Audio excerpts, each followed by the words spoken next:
All right. Ooh, why do I hear myself? What's happening? You can offer touchless payment options like ACH, mobile bill pay, or completely automated. What we is also that? offer next business day funding, so you get your money faster. Ready to learn how we can partner with you every step of the way? Request a demo today. Holy cow, I have no idea what that was. Oh, I know. Hold on, guys. I'm hearing voices in my head. What's happening? All right. Anyways, let's get things started, shall we? What's up, everybody? 85 degrees out here in New York City, coming to you live from Queens, New York. It's the morning afternoon live show. What's up, everybody? Boom! Let's go!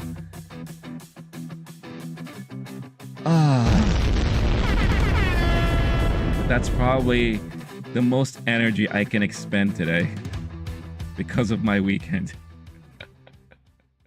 What's up, everybody? Happy Monday to you all. I hope you had a wonderful weekend. As I'm adjusting my seat, what's good, y'all? Arnold is in the house. What's going on, Arnold? As a quick reminder, I am live here with all of you guys on this fine Monday. I'm your boy, Renee. I'm live both horizontally. Horizontally. What the hell's wrong with me? I can't speak today. And vertically. So I like to provide options. So depending on how you like to watch YouTube and streams, you can watch in either way. But I'm happy to be here. I'm a little tired, and I'll explain why in a little bit. But today we're going to be talking about the box office, weekend box office results. Alien Romulus came out on #1, came out on top, defeating Deadpool and Wolverine. First movie to do so since it released.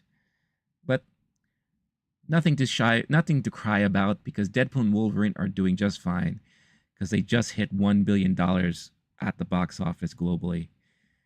The second movie to do that this year. Probably the last movie to do it this year, if I'm going to be completely honest. When we talk about all that stuff, we'll go over some news, but around 6 p.m. Eastern Time, 6 p.m., Nintendo is doing a direct, and they will be taking us on a tour of the brand new Nintendo Museum that's opening up in Kyoto, Japan. So this will be the first glimpse that we can have of this, what sounds like a fantastic museum. As some of you may know, next year I'm planning to go to Japan to cover Star Wars Celebration. So I'm really hoping that I'll have a chance to go check out this museum live myself. But in the meantime, it's not even open yet. The museum opens up, I think, this fall, later this year. But we'll get a first glimpse at the Nintendo Museum, and for that, I'm truly excited. So Arnold jumped from the horizontal to the vertical. See how easy that could be, y'all? Like I said, I like to provide options. Arnold said, I'm so excited, bro. In 2 hours, the games come out, which I've been waiting for so long. I've been wanting to buy it. Which game is that? Is that the Wulong? Is it that game? By the way, Gamescom, here's a quick announcement. Tomorrow, 2 p.m. Eastern Time, my time, I will be covering the opening live stream for Gamescom. Good old Jeff Keighley will be hosting what I'm assuming is going to be 2 hours worth of video game trailers. So, like I did with the Game Awards, and when I've done with all these other things, I'll be reacting live to that presentation, the 2-hour live stream. So make sure to check out the channel at 2 p.m. Eastern Time tomorrow for live coverage of opening night for Gamescom. I was actually approved to be a co-streamer or a partner streamer. I don't know what the hell that means, but I'm going to be doing it. So let's check it out. Also this week, I previously announced that on Wednesday I was going to do my celebration stream 12-hour celebration stream for 10,000 subscribers. I'm gonna have to move that to next Wednesday because this week I just have a lot of personal stuff going on, and I need the rest of the week off. So I may not even be able to stream on either Wednesday or Friday like my normal time. So, but I'll keep everyone updated on the chat. But I will also be trying to upload some other videos that I've been trying to work on. It's just been very busy for me. August has been busier than I ever expected it to be. I don't know why. It just is, you know. So, but I'm still trying to be here to hang out with all of you guys. So, Arnold's saying he can't wait to play the Wukong. Is it Wukong? The new game coming out for is it just PlayStation 5 for now? I don't even know. Also says nice Popeye shirt. Love the old series. So did I.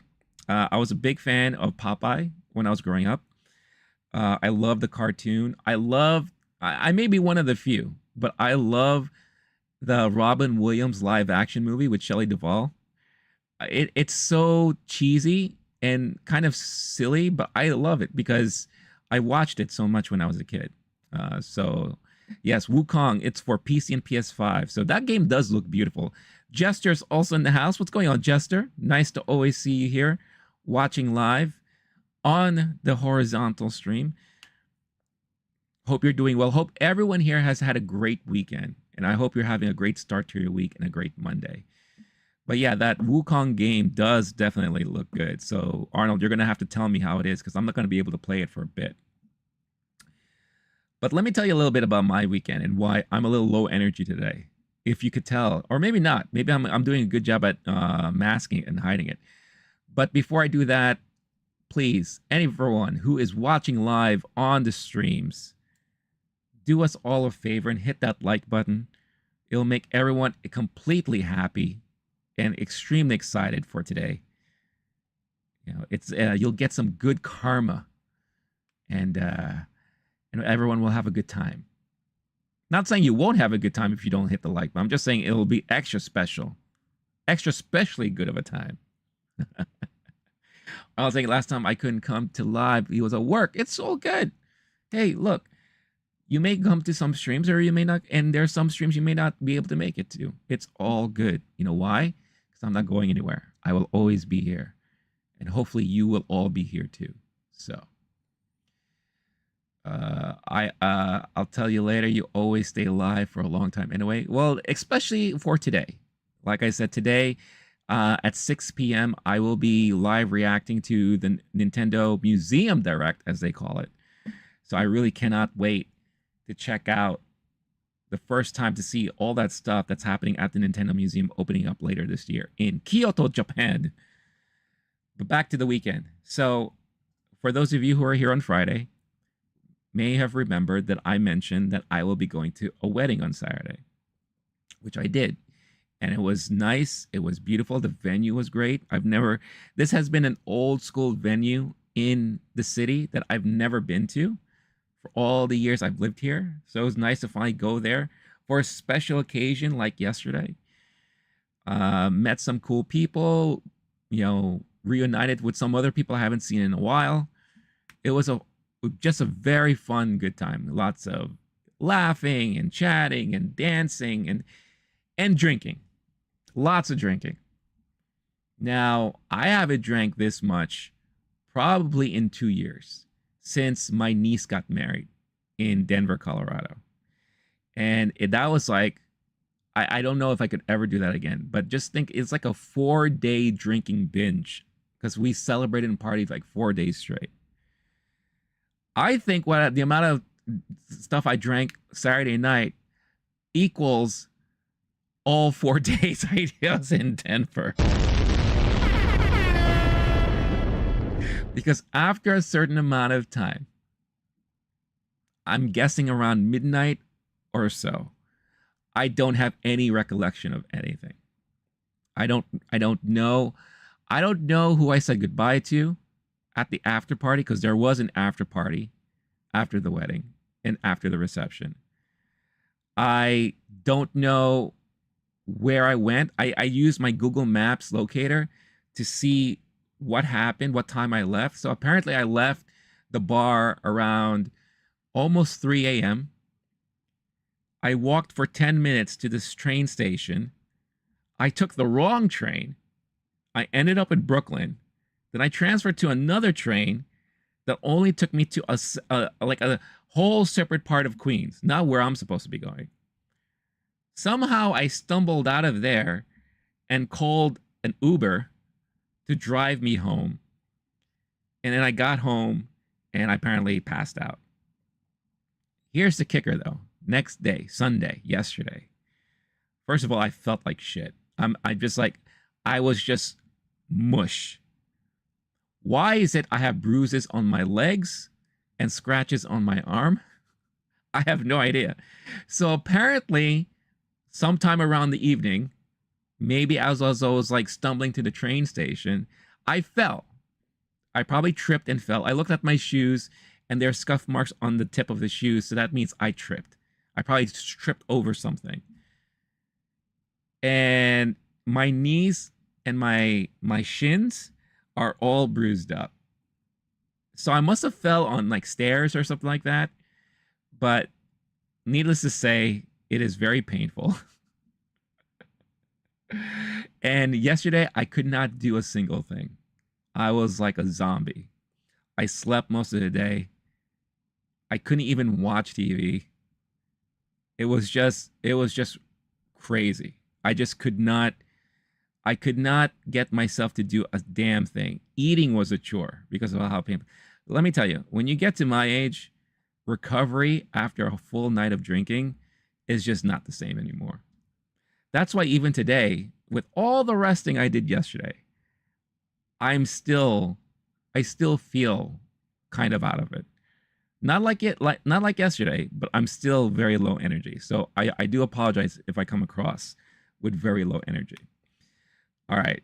Tokeny, no pants. I had my pants on. That is for sure. But I did see like on my pants there was some dirt marks where I fell, mostly like around the knee areas. So hey, it is what it is. It is what it is. Arnold saying you probably thought you were Batman and went to fight crimes in Brooklyn. I probably did. And probably made a lot of people laugh or scared. I don't know. Arnold saying also before my first console was a PS1. I can still remember that day from day on. My life changed. That's awesome. I'm sure everyone has had that generational thing that they've experienced that they will always remember. My first video game console, well, there were several because I grew up in the 80s. So I had a lot of those handheld stuff, the Game & Watches, the little Tyco machines and all that. But my first like legit game console was the Atari 2600. Now, I can never go back and play those games because those games are kind of horrible in my opinion. But that's what got me into video games, really. You know, that and the arcades. My dad used to take me to the arcades all the time. First arcade I ever played was Donkey Kong, and I fell in love with that. To this day, that's still one of my favorite arcade games. Disinferno, what's going on, Disinferno? Nice to see you back. Ripley 8 is basically perfect hybrid between human and Xenos. That's what Wayland Yutani wanted to achieve in Romulus. It's interesting how many connections there are to Alien Resurrection, David 8, and this. The one thing I said about Alien Romulus when I gave my review on Friday was they did a really interesting job in combining a lot of things from all the Alien movies. You got some stuff from Prometheus and Covenant. You definitely got some stuff from Aliens and Alien 3 or Alien to the Third Power. You got some stuff from Resurrection. They did a lot of good stuff in kind of tying in so that since this movie took place in between Alien and Aliens, you could kind of see what they were trying to do that kind of pays off in the later movies. And also you got some payoff if you watched Prometheus and Covenant. So personally for me, I thought it was well done. I know it's a lot of stuff that they crammed in there that was more like homages, and some people are saying rehashes of this and that, but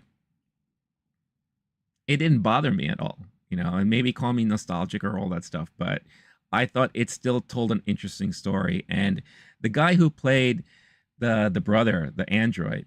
I'm forgetting the actor's name right now. He was so good, and Kaylee Spaney was fantastic too. So, Tokenie saying, "At least you didn't crack your dome. That's a good thing." I checked everything because the first things I noticed were the bruises on my legs, and then later on in the evening, that's when I saw the scratches on my arm. So I'm like, I was doing like a full body check. It's like, okay, did I hurt anything else? And no, I didn't. So maybe I was just clumsy, but definitely drunk, and I don't remember much of anything. I remember bits of pieces of being on the train and then realizing I was in the wrong place. And then I remember a small bit of me actually calling the Uber on my phone and waiting for it and looking around and saying to myself, I don't recognize where I am. That's it. I don't remember. Like everything else is a blur to me. So, but it is what it is. This Inferno is saying certain scenes in Romulus even edited the same way Aliens. Yes.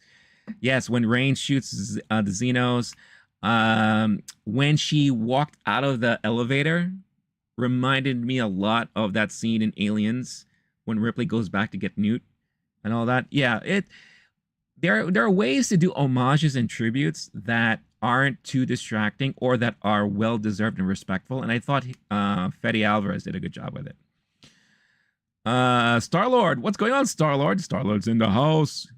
Star's playing Star Wars Battlefront 2. Jester is also. Battlefront 2 is one of my favorite Star Wars games. I love that game.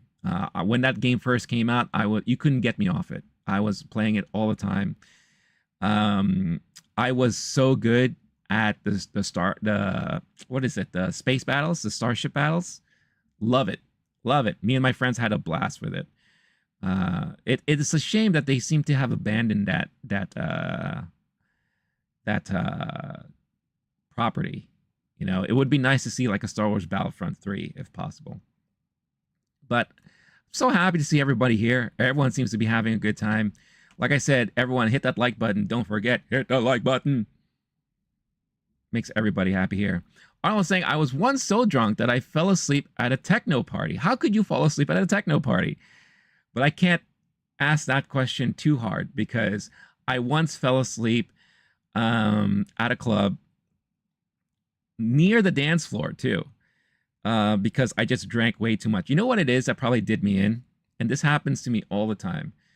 I made sure that I tried my best to stick to one piece of liquor, one type of liquor on Saturday night. And that was basically bourbon. I love bourbon. I love whiskey.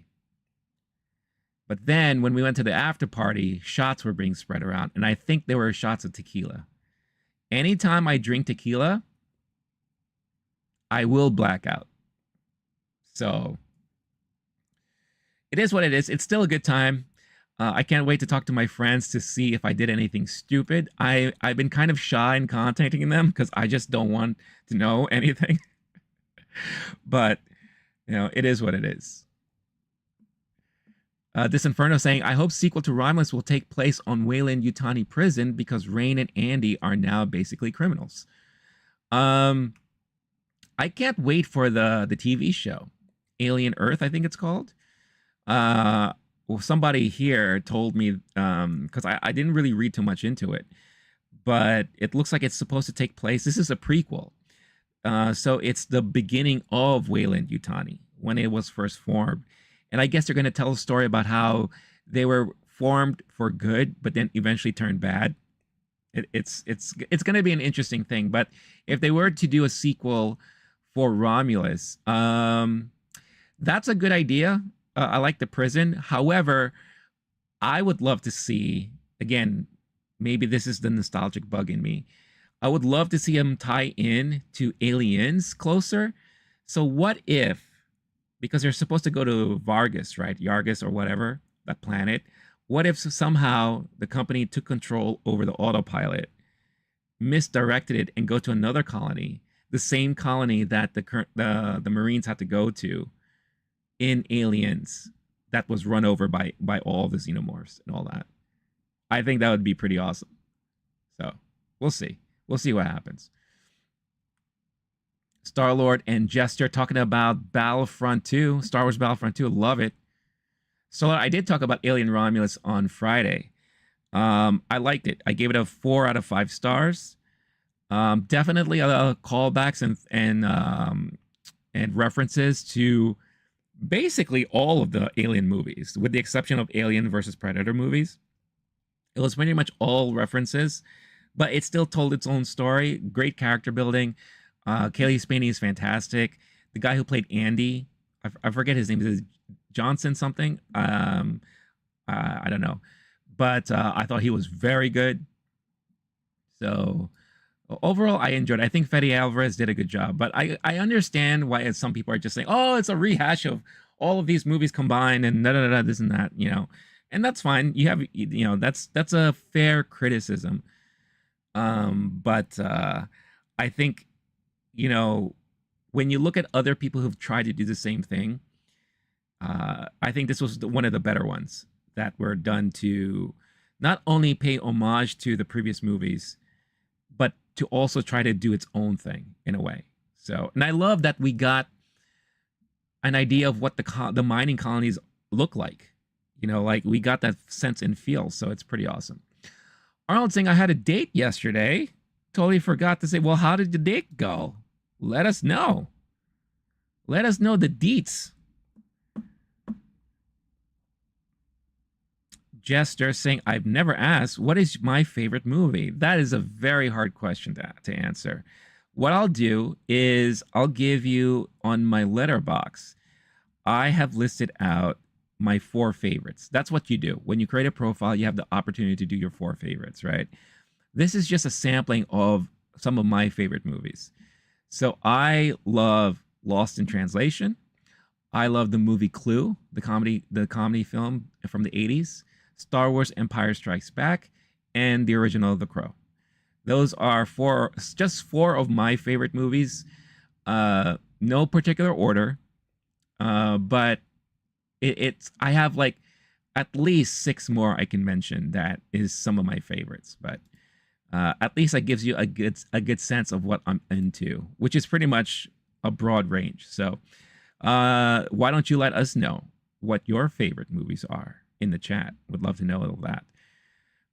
Started saying now they should make Alien vs. Predator crossover. Are they going to cross over with Transformers or Teenage Mutant Ninja Turtles? Because didn't they do something like that in the comics? This Inferno, I felt that their potential that Rain will develop romantic attraction towards Andy. No, I don't think so. I think they're just brother and sister. That's just that dynamic they have. I think Rain was really into that guy that died on the mission, the older guy. I just say I didn't wake up in my house. Oh, what? Arnold got lucky, y'all. I'm gonna come. Yeah! Congratulations, my man. Keith Davis, Alien Romulus box office total run prediction, 300 to 350 million. Joker Folly Due, by the way, Kevin Davis, always happy to see you here. 450 to 550. And Venom Last Dance, 550, 650. I think Joker, that might be a little... Are these domestic or global? I'm just curious. Let me know.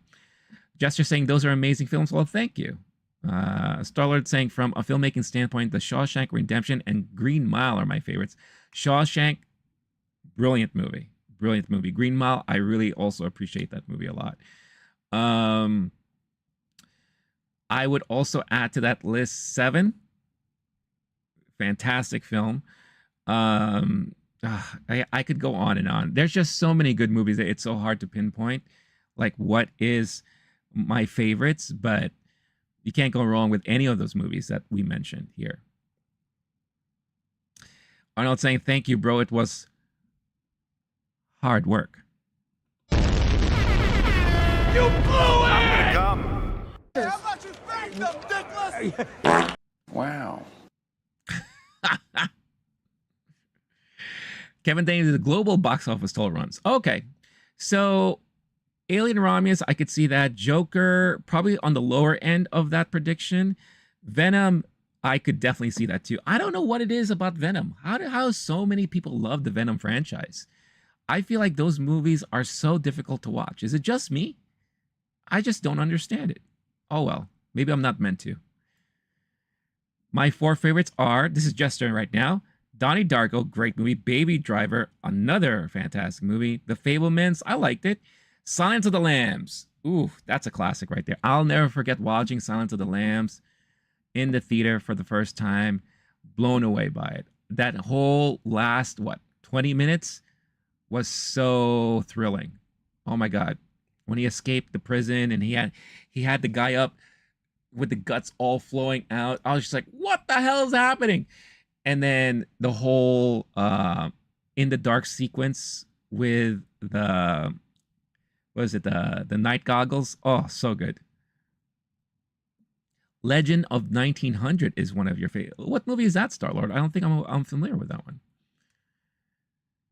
You know me, I am very direct. Like Nintendo Direct, that will be shown later on at 6 p.m. Eastern Time for the Nintendo Museum. I can't wait for that, so make sure you all tune in for all of that stuff. Kevin Days, do I think Paramount Pictures is going to delay Sonic 3? Sonic 3 is coming out this year, isn't it? Isn't it? It's coming out in November, is it? Around the same time that Wicked is? Am I right? Kevin, let me know if I'm right in thinking that. But I don't think they have a reason to delay it at this point. At least to me, I don't think so. But you know, crazy things can happen. Yeah, or no, I didn't really like Sonic 2 either. I really liked the first one, and then Sonic 2 lost me a little bit. But hey, that's just me and you. There are so many people who loved it. I mean, my theater, which were mostly young teens and below, ate it up. So who are we to say, right? Tokini is saying they turned Venom into a joke. He's not Deadpool. Tom Hardy is lame. Yeah, Tom Hardy is not someone I could say that has like comedic timing, right? There are moments where he can be funny, but I don't know. In the first Venom movie, I thought the chemistry that Tom Hardy had with the symbiote was okay. It was cute, right? But then it got tired after a while. And then just each movie for me just felt like it was getting worse, worse, and worse. So I don't understand what's happening with that. But hey, the masses have spoken and they love that franchise. So it is what it is. Kevin Davis asking, do I think Angelina Jolie will ever get an Oscar nomination again? It depends. She doesn't act as much as she used to, you know? So it depends if whatever role she decides to do. I mean, the last role that she did, wasn't it Eternals? And I don't think she has done anything else since. So it really depends. Arnold's saying everyone has a different taste. That's the beauty of it. Yeah, that's the beauty when it comes to movies, games, TV shows, art, books. Everyone has different tastes, you know. So that's why it's so fun to talk about it, because even if you didn't like it, you will still be able to talk about something with someone who may have liked it, right? So it leads to great conversations. Starlord saying it's with Tim Roth. This is the movie Legend of 1900, based on a piano player who never left a migrant ship since the day he was born, and he is a god at playing piano. Really? I have never heard of this movie. Huh. I gotta add that to my list, because that's not, I like me some Tim Roth. He's very good. Tokeni saying female Venom was the best part. That was actually pretty funny. Yeah, I agree. And what the hell was Woody Harrelson's Carnage? I mean, that was just, whew, that was a choice. A new Tomb Raider would be nice. Well, they're coming out with the cartoon coming out on Netflix, the animated Tomb Raider. So I don't know how that's going to look like. I think they just dropped a new trailer today, which we can watch in a little bit, because I haven't had a chance to see it yet. So I was saying he was born on the first day of a new century, so his name is 19. Ah, I see. So that's how it ties in all together. Oh, that's awesome. All right. Keep the conversations going, guys. I love talking to all of you. But as we all do that, let's start talking about the weekend box office, shall we?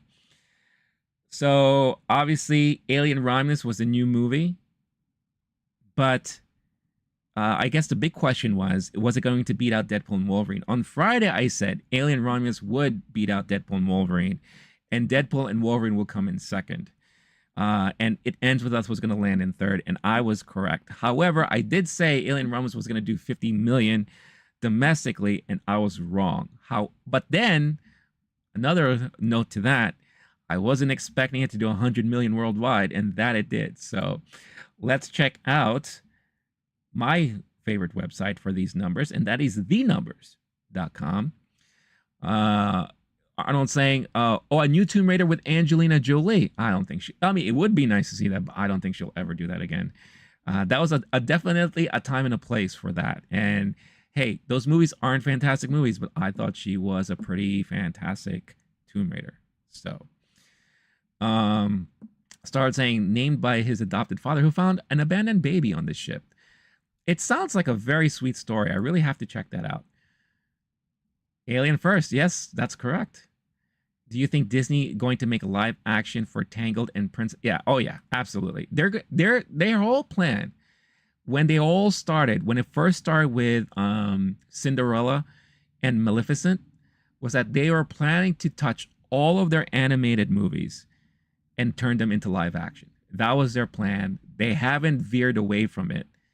In a matter of fact, I feel like they even doubled down on it. I mean, who thought that we were going to get a Lilo and Stitch live action movie?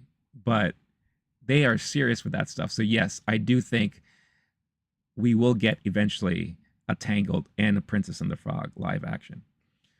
All right, so let's go to so here, Alien Romulus pulled in $41.5 million domestically.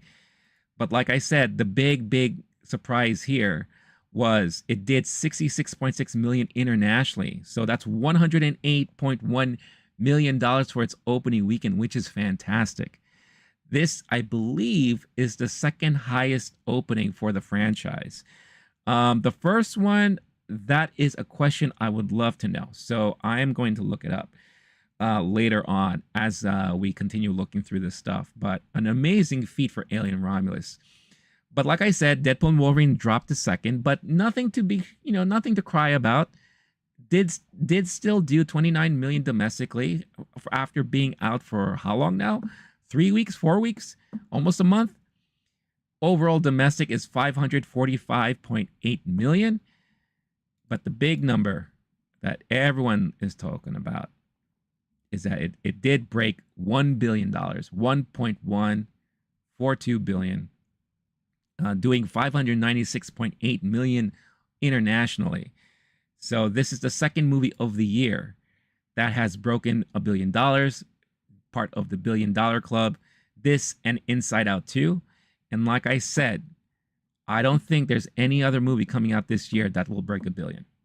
I don't think. Wicked is probably the only one that has the closest chance. That and Moana 2. I think those are the only two movies that has the closest chance. But it's going to be hard. It's going to be definitely hard to catch up with Inside Out 2 and Deadpool and Wolverine. But another footnote to all of this stuff is that Disney owns Fox. And Fox has 3 massive movies so far this year. With Kingdom of the Planet of the Apes, right? Alien Romulus and Deadpool and Wolverine. Those were all Fox properties. And now it's all Disney, racking in the dough and all that. So they knew what they were talking about. They knew what they were doing. And they got up all these big major franchise properties, and they're turning it into a profit for sure. The downside is we don't know what's going to happen to the lesser known Fox properties. And I think that's a big debate that a lot of people are having right now. Let's see. Kevin Davis saying Alien Romulus domestic box office total run prediction is 130 to 150. I will go up more from that, Kevin. I will say that the domestic run could possibly hit 165. Because if you look at the release schedule for the rest of the month, you have The Crow that's coming out this week. Ugh. I don't know how that movie is going to do, but I don't think it's going to do well. And then what is coming out at the end of the month? Let's look at these the release calendar.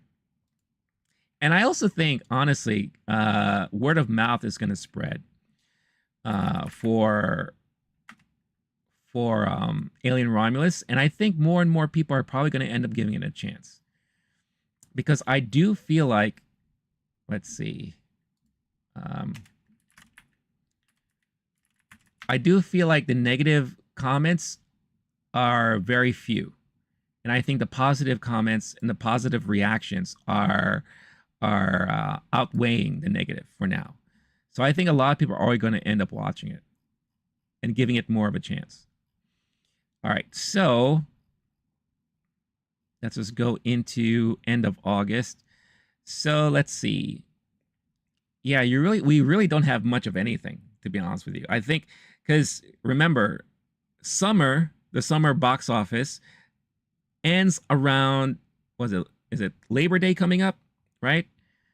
So that's really like right around the corner. And the only other movies that you have outside of The Crow coming out at the end of the month is Blink Twice, which is another like kind of like horror movie. You have, let's see, Afraid AI. That's the one with John Cho, another horror movie, right? And then the only other big release is Beetlejuice coming out in September. But I don't think Beetlejuice is going to make that much money. I think in its first week, it's definitely going to do decently.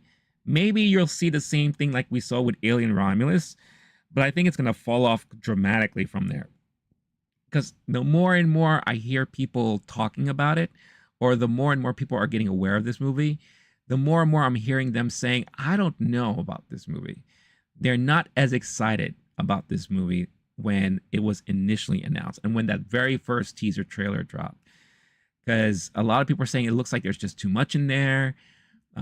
Looks like they might be regurgitating jokes. Who knows? We don't know. But that's kind of like what I've been hearing more and more people say. And then you have Transformers 1, which I don't think is going to do that great. Megalopolis, which is for a huge movie fan and cinephile, that is a long-awaited movie and very eagerly anticipated movie. But for a general audience, I don't think it's going to get a lot of attention. Then you go into October with Joker. That's the big movie of that month, which I think it'll do decently. But not, super, like, not Deadpool Wolverine, like, money there. Then you have Venom Last Dance. Then November is going to be the big one, the big test here, because that's when you get Moana 2 and Wicked, but you also get Gladiator 2, which is insane.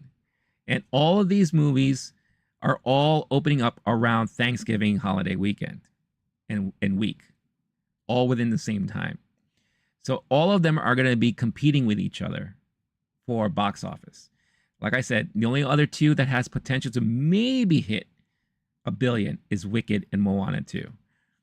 And then December, you have Kraven the Hunter, which will do okay, but not crazy numbers.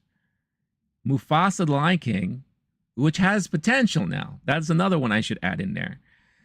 Sonic the Hedgehog 3, which Kevin Davis mentioned earlier, but I think Paramount, they're not going to push this because they're going to utilize the holidays to really drive box office for this. And then Nosferatu. Oh, and A Complete Unknown, which looks great, but that is your Oscar baity movie of the end of the year, right? So that's, again, for like the cinephiles and all that stuff like that. So for now, I think Alien Romulus may have potential to get more dollars at the box office because there's just nothing else people are going to want to see moving forward, right? That's just how the cookie crumbles, as they say. Let's see. Arnold saying, have I ever been to a 4D theater? He went last year. It was crazy. I don't think I'd ever want to do it. I've done 4D like at Disney or at Universal. I believe Universal had like a Shrek 4D thing. So I know what's to come. But when I want to watch a serious movie, I don't want to be jolting around in my seat, having shit thrown in my face and all that stuff like that. Maybe end up throwing up. No, not for me. Not for me. And plus, it's super expensive here. I think for one ticket, it's like almost $40 or something. And I was like, no, please. I don't think I can do that. Beetlejuice 2 domestic box office total prediction 30 to 50 million. Yeah, like I said, I think opening weekend, you'll see the same numbers like Alien Romulus did.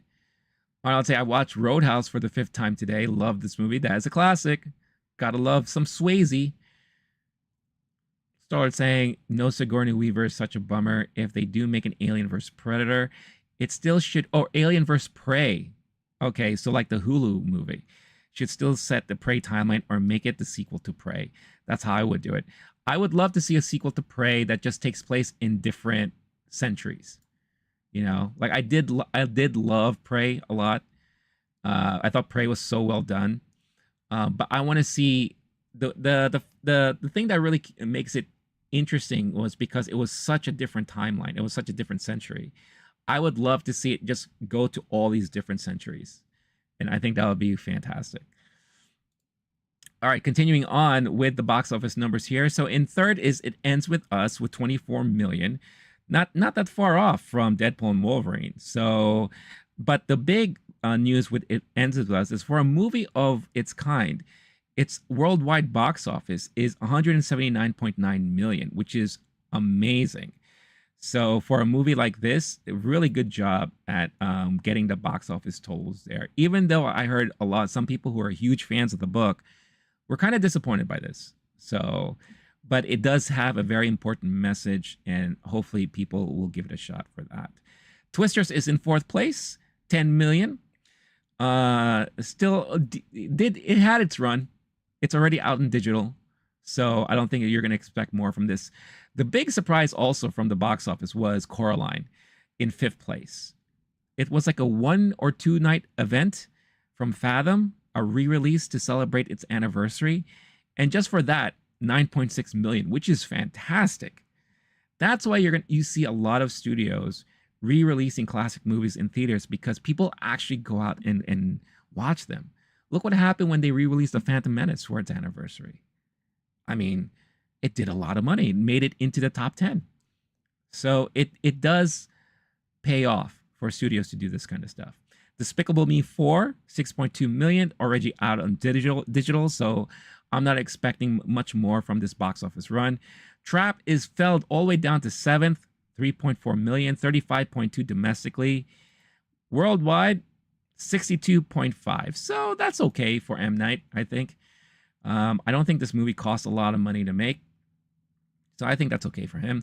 Inside Out 2, as of tomorrow morning, will be available on digital for the first time. Not Disney Plus, but digital for premium rental and purchase.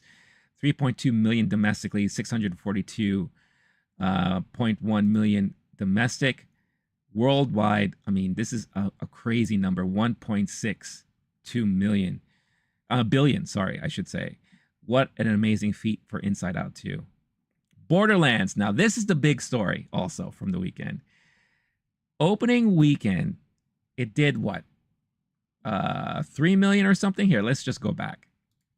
4 million? 8 million, sorry. I was undercutting it. 8.6 million opening weekend, last weekend. I mean, the weekend before.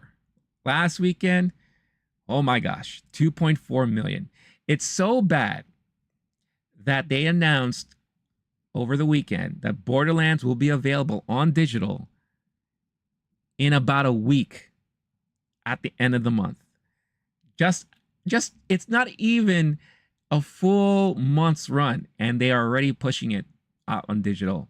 Almost similar to what happened to Fall Guy, but at least Fall Guy did decent money at the box office. I think it should have done better, but I don't know what happened there.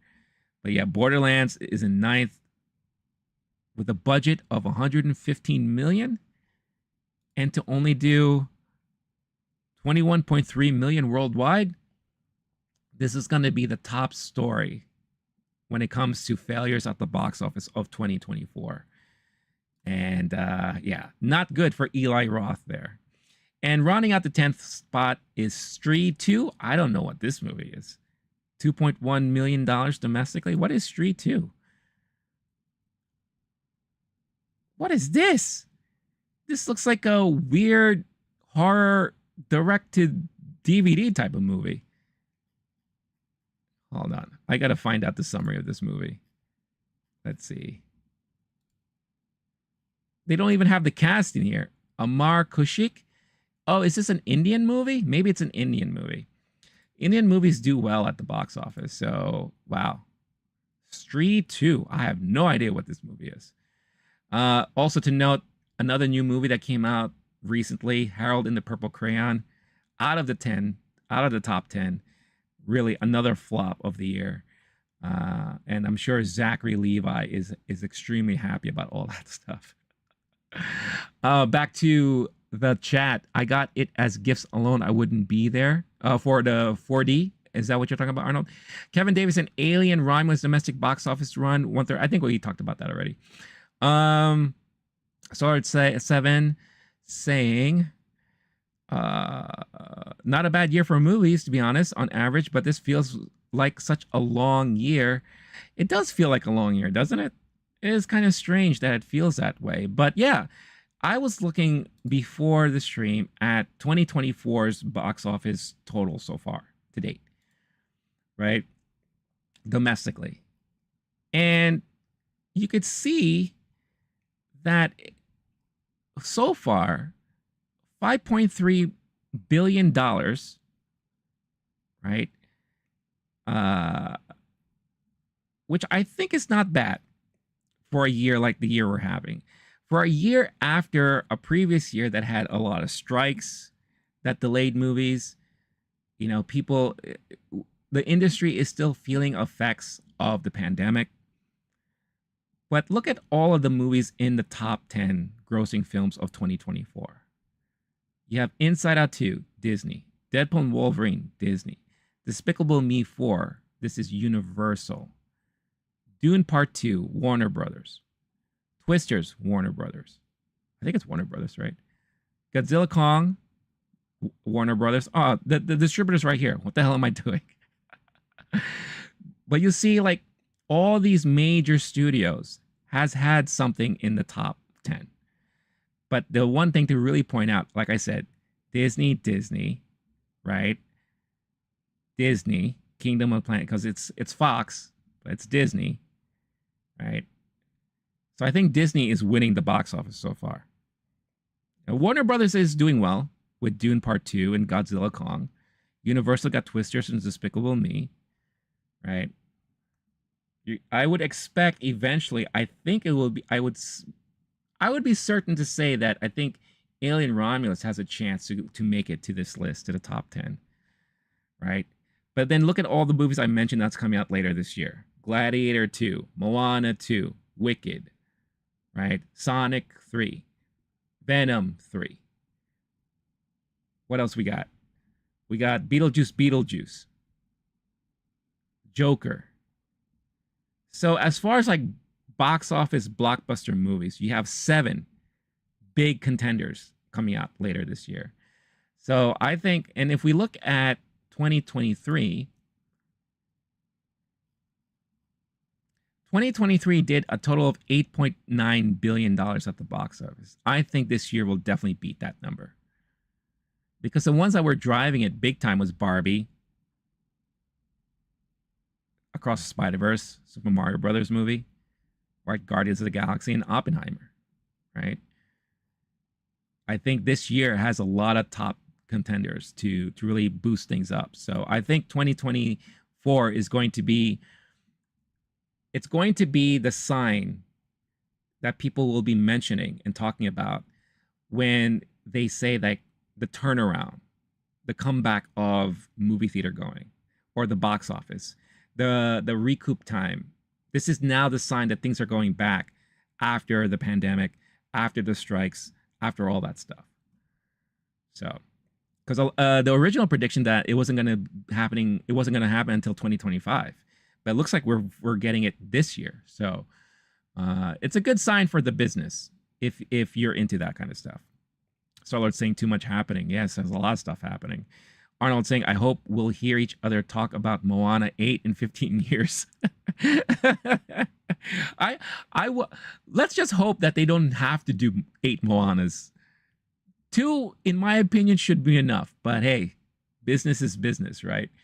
I totally understand. All right, let's look at the complete alien history of the box office movies and all that. I think it'll be interesting to see that breakdown, given that Alien Rom is the second highest opening for the Alien franchise. So let's see. I'm going to pull up Alien 3. Then you got Alien Resurrection, Aliens, right? And then we got, let's not forget, Covenant.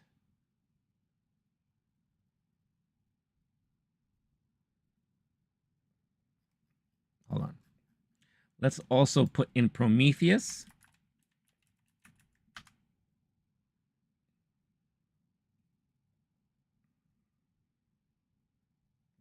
Hold on.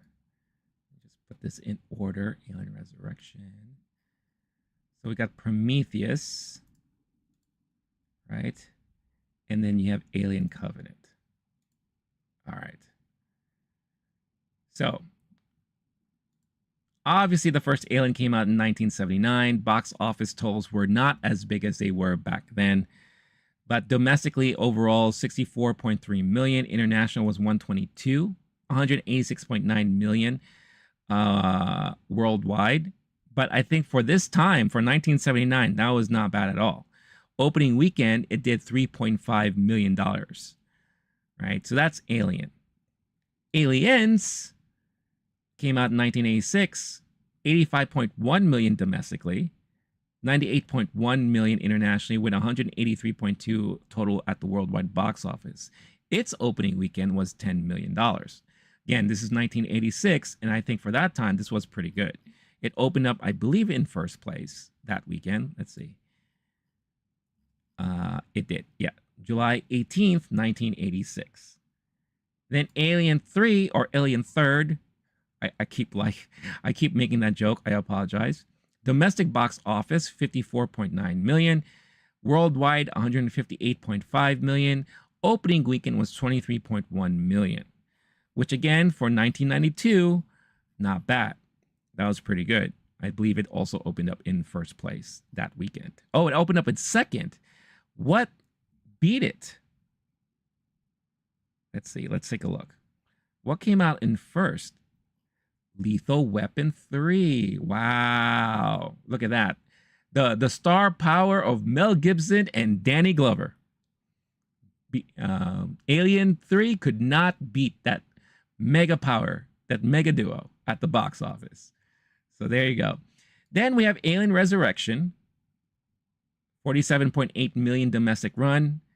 Worldwide, 160.7. You notice like how all of these Alien movies don't seem to do well overall totals, but we're going to see that change with the next two. But for 1997, these numbers are pretty decent. Its opening weekend was 16.4 million.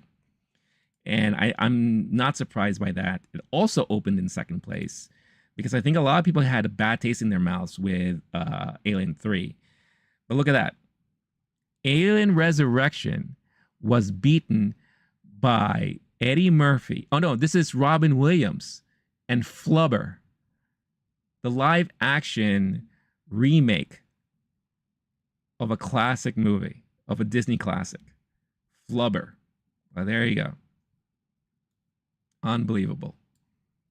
So Disney done it again. Then fast forward 2012 with Prometheus, which did, I think this is the first time that it did really well overall. Domestic box office total run was 126.4 million. Worldwide, $402.4 million. Almost $500 million. Its opening total, $51 million. So it was the number one opening in franchise history. But it didn't open in first place because came in second. because an animated movie beat it. Madagascar 3, Europe's Most Wanted. Those damn penguins won the hearts of the movie-going audience.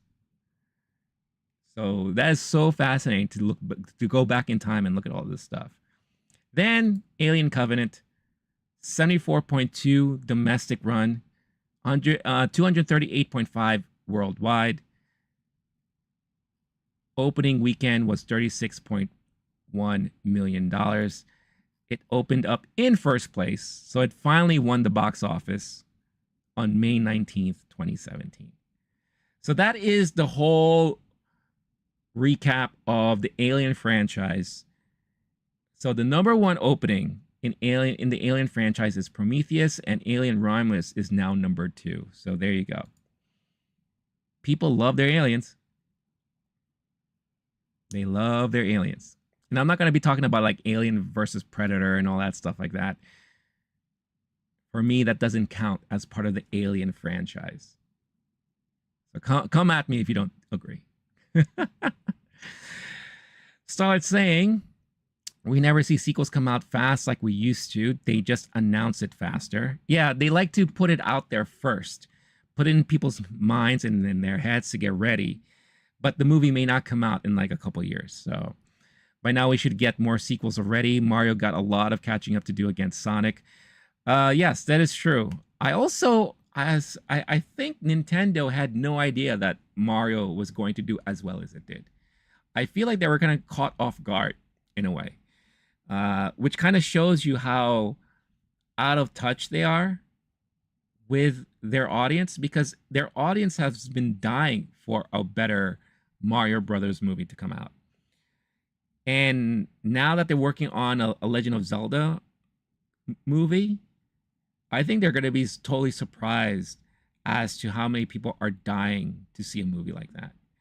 So I think they just underestimate their audience, you know, because if they knew, they would have already been in the works. Very much like Paramount and Sonic. I think they already knew that they had something in their hands outside of the controversy of how Sonic looked like originally, you know, but they changed it. And eventually they knew that they had a hit, and they were right. And that's why you got Sonic 2 and 3 in relatively a short period of time, right? I'm surprised, you know, especially with how well Detective Pikachu did in the theater. I'm surprised they never made a sequel to that. Who knows? I don't know what happened there. But I think next year we're going to be seeing a ton of IP franchises, sequels, and all that stuff. Next year is the big year. Superman Legacy is coming out, or now it's just called Superman, sorry. So that's going to be, is it going to be the return of DC? Who knows? We'll see. Yeah, but we also got Captain America Brave New World. Thunderbolts, I think, is next year, right? What else? I think I'm forgetting something, but we'll see. 2025 is going to be a batshit crazy year for movies. You know, and this year, like Star-Lord, like you said, it feels like a lot already. But just wait. 2025 and 2026 are going to be nutty years for movies. And you know what? I'm all in. I'm all in. Count me in. Put me in, coach. I'm ready to play. Today.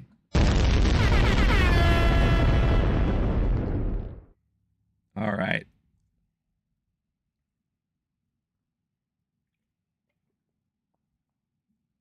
Oh man, I am so thirsty. It's so crazy how I'm still feeling the effects from Saturday night. Starlet saying, I don't like the one-offs because it's sequels I want but never get. Yeah, I know what you mean. Yeah, I know what you mean. Like, I wonder, let's see. Like, for example, like Romulus, right? Like, I really, watching this movie, I really fell for the two main characters. And I remember when we were having a discussion about it on Friday, someone mentioned that they would have loved to see this story continue. But it's who knows if we're ever going to get it. You know, these two people, the main two characters, were so fascinating, and the chemistry they had was fantastic. And she's essentially the modern day Ripley. She's the new Ripley of the series, if they were planning to continue moving forward with this. You know. Also, I noticed a lot of people online saying exactly what I was thinking when I saw it in the theaters, that when I look at Kaylee Spaney in Alien Romulus, she looks very much like an older Ellie from The Last of Us. And it would have been so interesting to see her play like an adult Ellie, because she looks so much like the video game character, you know? And I'm not throwing shade at who they on the actress who's playing Ellie now in the series, because I think she's a great actress. But looks wise, it's almost it's so almost identical. It was so nuts to see. Now they're rebooting Star Wars sequel trilogy. they're doing some stuff. I don't think they're rebooting it. They're just I mean, if we do ever get that Daisy Ridley movie, the Rey movie, right? I'm pretty sure they're just gonna pick off where they left the character, but now it's like maybe 20 years in the future or something like that. The only thing is, like, who wants that story? I thought everyone hated Rey. But now, yeah, times change, right? In time, people change their minds. You know, very much like the prequels. There's so much love for the prequels now, but I think that's also mainly because a lot of the younger kids that grew up watching the prequels as their first Star Wars are older now. They're championing those movies because that's what they remember. And that's how it is. I mean, that's how it always will be. Generational. That's how stuff like that happens. So yeah, it's going to be very interesting to see what's going to happen to the Star Wars franchise in the future with their movie slates coming out. We'll all see what happens to Mandalorian and Grogu when that first comes out. That's going to be the major test to see the fever people could have for watching Star Wars on the big screen again. And I think there is a need for it, because nothing beats watching Star Wars like in a movie theater setting. You know, even though I've said this before when I talked about watching the 35th anniversary Phantom Menace release, even though I know that movie's not great, at least for me, it was just nice seeing Star Wars on the big screen again. It was. And then at the end, they had like a special teaser of the Acolyte. Regardless of what you think of how the show turned out, it looked really amazing to see Star Wars, new Star Wars, on a big screen with that little teaser that they gave you. So regardless of how good or bad the movie may end up being, it's definitely going to bring a lot of people back to theaters. AC, what's up, AC? I haven't seen you on these streams before, but nice to see you here. Thank you for chiming in. Since it's finally out, I can finally say that I was a part of the secret showing of Alien Romulus back in March. Awesome. Where was that held? And did you see the movie in its full completed state, or was it like an early test screening? Very similar to like when I saw Barbie half a year before it came out. I saw Barbie well in advance, and it was still missing a lot of visual effects, the soundtrack, all those things. I saw a different ending than the final movie. So was it similar to that? So I was saying they keep changing their mind. She is all the Jedi, dude. That's a cool power to have. So Rey is very much like the Emilia Clarke's character in Secret Invasion, where they're just all of the big powers all in one person, right? That's why we're getting a sequel to Secret Invasion with her in it. I don't know, it's probably a finisher in a boss fight. That's funny. By the way, RIP to Phil Donahue. That was I mean, Phil Donahue has lived a long life, but everyone who grew up in the 80s remembers Phil Donahue. I mean, he was definitely like one of the pioneers of afternoon talk shows. You know, and then after him, Oprah came out and she took over. But yeah, Donahue was an interesting cat, man. And, like, he didn't care, no holds barred. He was direct. You gotta love that. So R.I.P. to this guy. He lived a good life. Yeah, and again, it's just another reminder of us getting older when some of the people that we grew up watching are now passing away. So Ace is saying, in Sacramento, I saw it there. There were two versions. It was basically finished, except the cuts were different and the effects were not rendered. Okay, so it sounds very similar.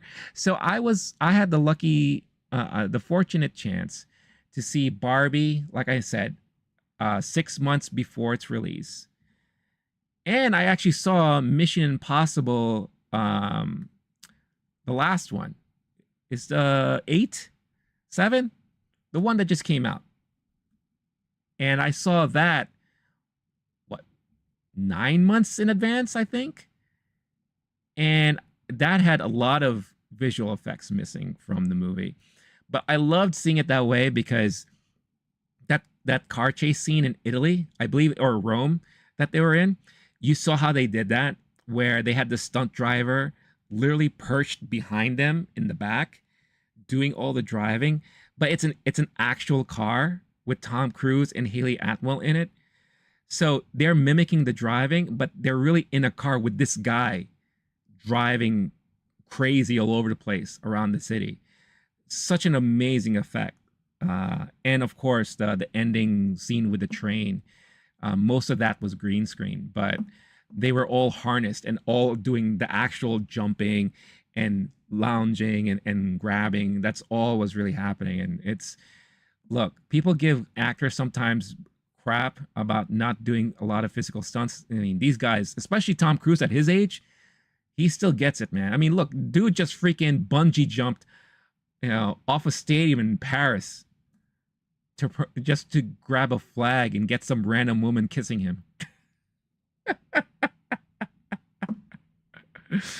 You got to give it to that dude, man. That dude's so old, and yeah, he's still doing crazy stuff, man. So I guess Scientology does something to you, man. AC saying, one of the people in the other screening said, explain the plot the same, so our differences was the cuts and how long the scenes were. So AC, question to you. I'm assuming you watched the final theatrical version of it. Was there something that you saw cut differently that you wish they didn't change? Or do you feel like this version that we got ties everything up better than what you experienced already?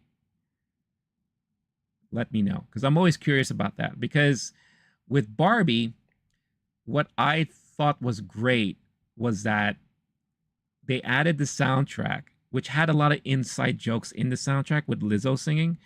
So I thought that added a lot of charm to the movie.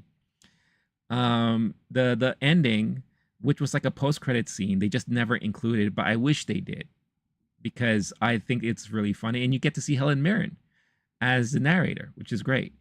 With Mission Impossible, they tightened up a lot of stuff, because one of the pieces of feedback I gave them, which I'm sure a lot of people did, there were moments where it felt too long and too dragged out.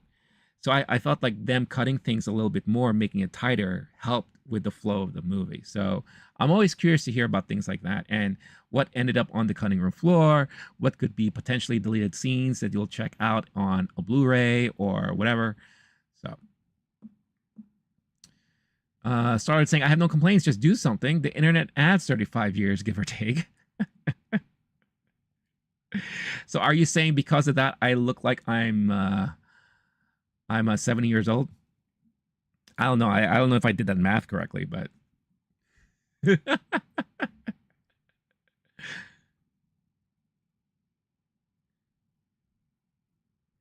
also a reminder to everyone who is watching live, please don't forget, hit that like button, show your love and support. It makes everybody here super happy. We love growing this community. I love having these conversations with all of you people out there. It makes what I do here so much fun. So I hope you enjoy it as well. All right, what else can we talk about as we wait for this Nintendo Direct that's happening? So hold on, I just want to make sure too that I pull it up so that I have it running. Yep, we have 42 minutes. Can't wait for that. Started saying I'm very nostalgic in general. Well, so am I. I am not afraid to say that I am too. I know sometimes, and I've mentioned this before in the past, too much nostalgia can be dangerous, but there's a certain level of nostalgia that's good to have, as long as you just don't harp too much on it, where every day that's what you harp on, you know? Like I have a lot of friends that I know that will always mention, you know, that job I had 20 years ago, that was like probably the best job I ever had. You know, I miss those days.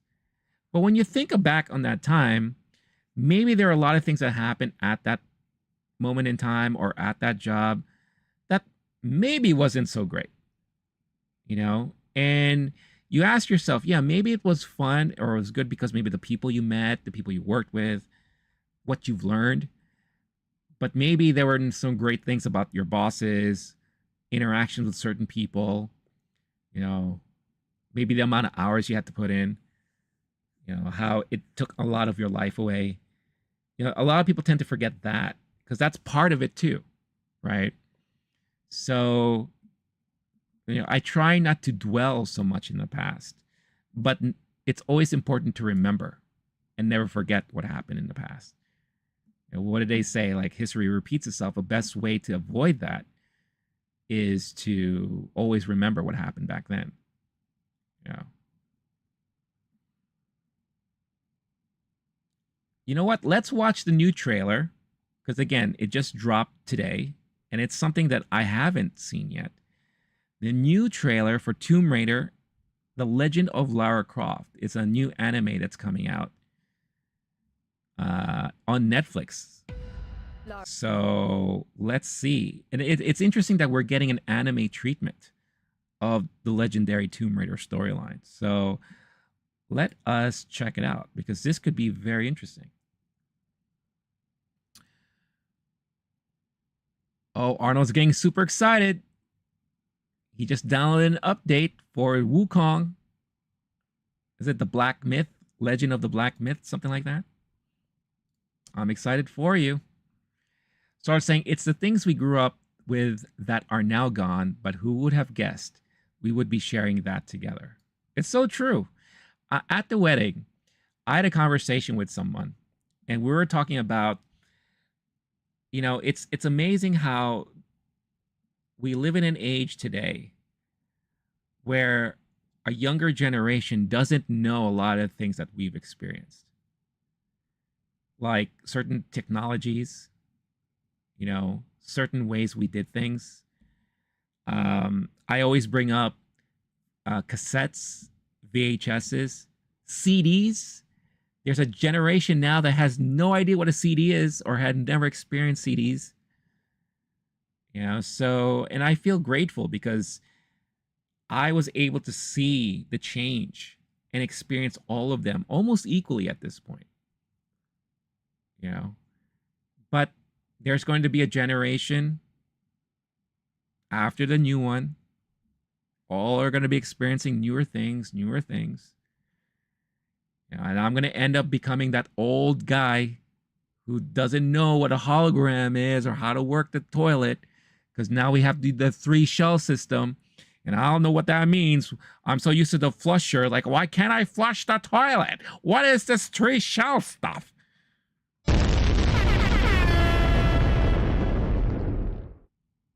So, Arnold saying, do you want to know what's totally stupid? I'm more excited about the game than the date he had yesterday. Wow. Wow. Well, you know, as long as you're happy, That's all I will say. We all have our things. But I know what you mean, man. I know what you mean. You're giddy with excitement because you've just been dying to play this game. So I really hope it's good. I'm hearing nothing but good things about it. Oh, by the way, Arnold, are you going to Gamescom this year? Because it's this week, right?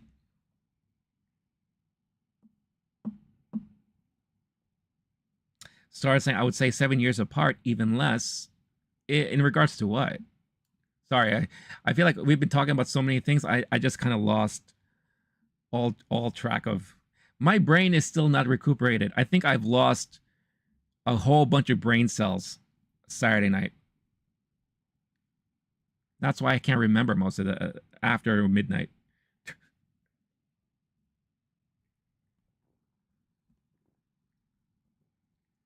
All right, let's talk about while I wait to hear from Star-Lord, let's check out the new trailer. I have no idea how the 3 seashells work either.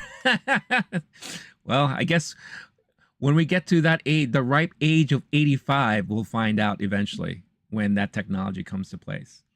All right, this is the new trailer to The Legend of Lara Croft, Netflix anime. Let's go. Lara Croft, their glorious return. How the hell did she jump that far? Come on. She's not a superhero. Same, Miss Croft. We have both had everything taken from us. You think danger? Oh, they're going really dark with this, huh? Run! How much longer? Wow, they're making her like a badass too. If this is She looks like Chun-Li. Don't make the same mistakes he did. Who are you? Grief, death, and destruction. Failure, I kind of like the look of this, pain, grief. Who are you? but I think they're making her a little bit too OP.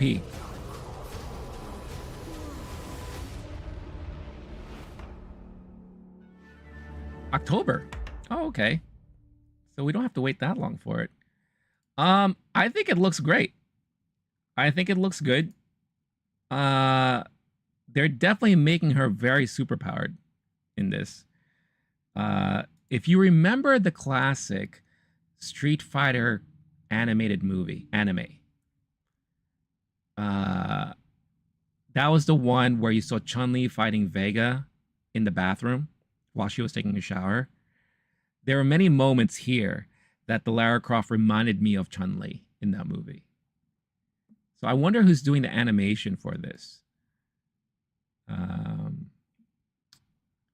Let's see. It doesn't say here in the description.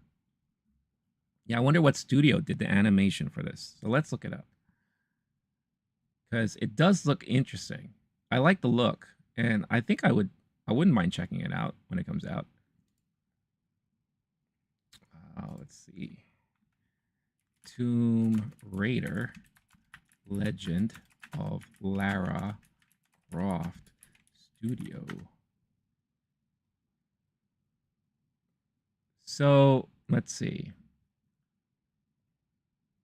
So it's actually going to be a series. Oh, Haley Atwell is the voice of Lara Croft. Oh, look at that. Who knew? All right. Upcoming American animated action adventure television. Haley Atwell is voicing Lara Croft. I think that's a great voice cast for that. Takes place after the events of the 2018 game Shadow of the Tomb Raider. So it's continuing that storyline from the recent video games. DJ2 Entertainment producing. Oh, here we go. Series is animated by Powerhouse Animation Studios in Austin, Texas. So this is not really an anime. It's not a Japanese anime. This is a full-blown American animated show. Interesting.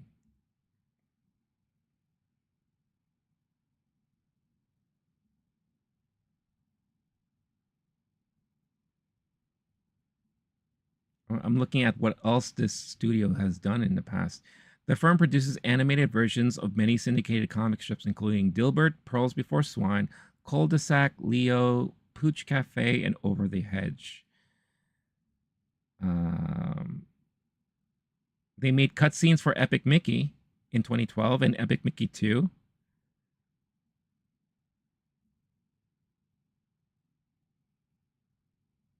They haven't done anything really major. Huh. Oh, here we go. From 2017 to 2021, Powerhouse Animation Studios worked on Castlevania. So there we go. So it does, now that I think of it, yeah. This looks very much like the same animation in Castlevania.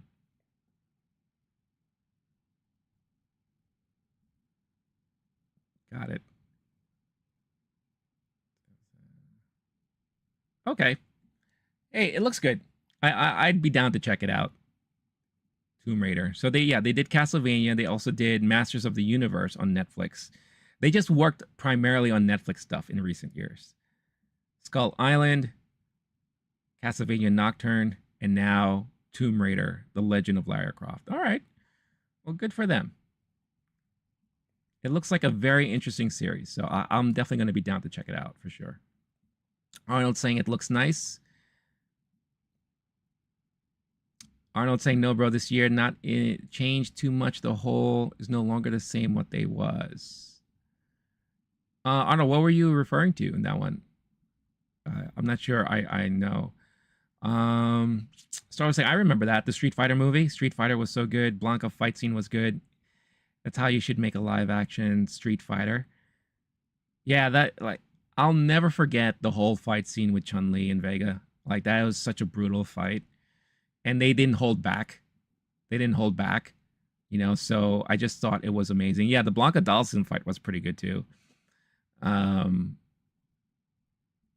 Who did Guile fight? I forgot. Guile fought somebody. It's been such a long time since I've seen it. Oh, Gamescom. Okay. So you're not.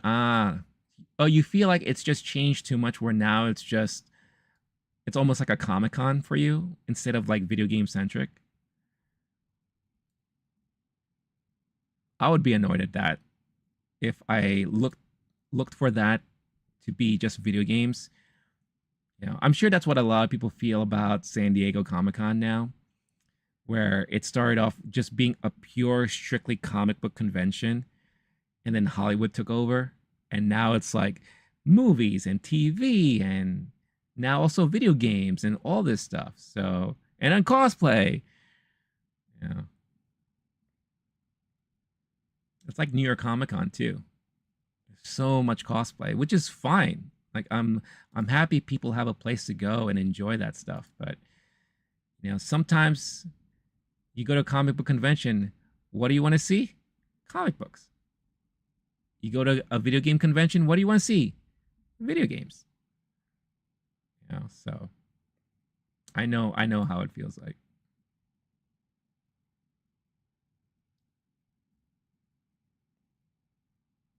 Last year's had more stuff. Well, since you're not going, at least you'll be able to join me tomorrow when I react live to the opening night of Gamescom. So I'll be streaming it live here, 2 p.m. Eastern time, my time, tomorrow. So hopefully you'll be around to kind of check out all the game trailers and all those things. I could see it now. It's going to be 2 hours straight of nothing but game trailers. World premiere.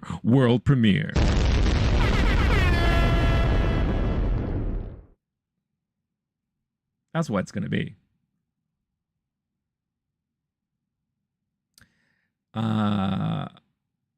Oh, Guile fought Bison and did the Sonic Boom. That's right. Yeah. That was a fun, and it was funny too because like that was the only Street Fighter piece of media outside of the video games that a lot of us really like cling to, right? Because there was that other series, Street Fighter V Victory, which I didn't like so much. And there was that god-awful American Street Fighter cartoon series that came out, which was so laughable. Remember they came out with like those G.I. Joe toys, but they were Street Fighter characters? Made no sense. Like, no sense. But any Street Fighter thing we got as kids, we were so super excited. even though most of it was crap. What I really loved was the old. Now I don't know if you guys ever seen this or remember it. In Japan, when Street Fighter 2 came out on the Super Nintendo, in Japan it's Super Famicom. They did a live action commercial promoting the game, and I had it on a tape somewhere, because I think it played in the beginning of a bootleg I had for Dragon Ball Z, and I remember I used to watch it all the time because it was so cool. Do you guys know what I'm talking about? I'm gonna pull it up.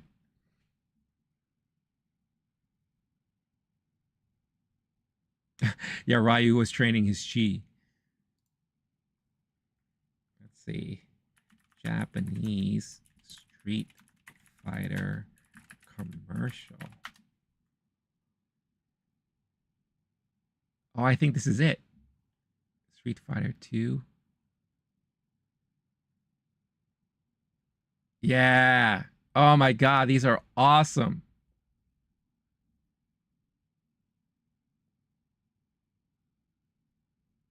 Yeah, this was around when they were releasing Street Fighter 2 Turbo.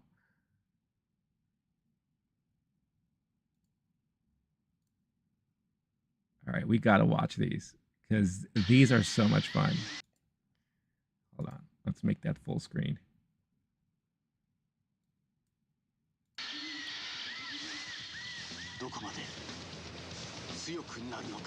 Look how awesome that is. Yeah, buddy.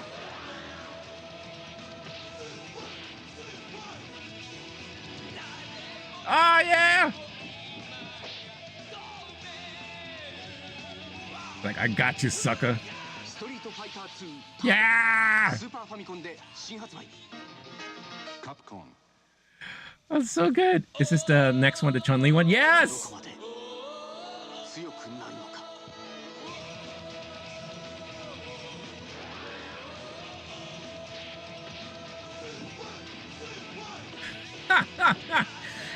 See, we never got commercials like this in the States.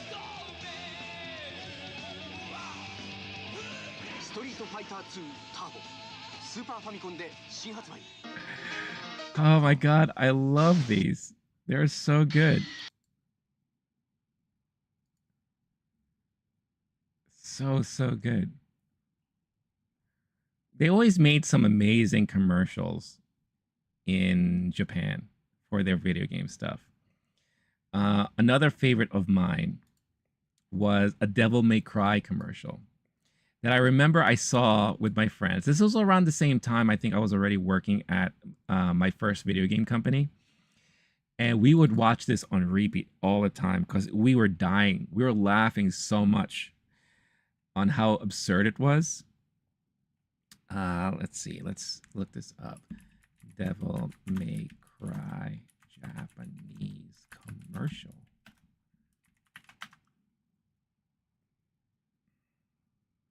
Yep, this is it.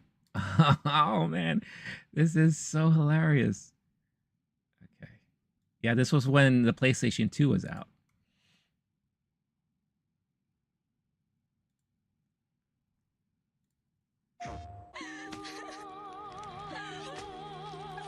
And here she goes. She's going nuts. Yeah!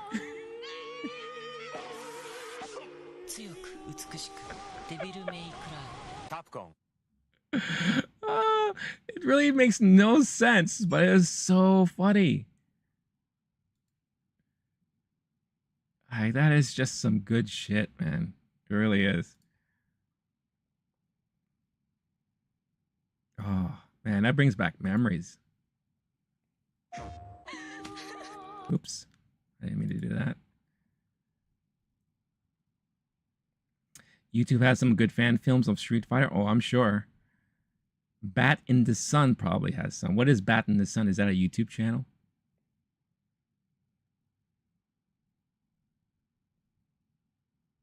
Oh, wow. This guy. Wow, this one. It looks like, wow, this one, they completely remastered the commercial. It's like fully. I mean, look at the difference in quality with this one. This is like straight up Blu-ray quality. Look at that.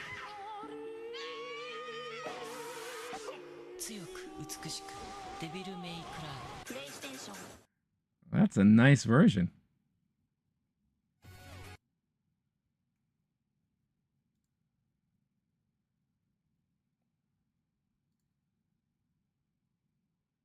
That's pretty funny. All right. Shush, shush, shush!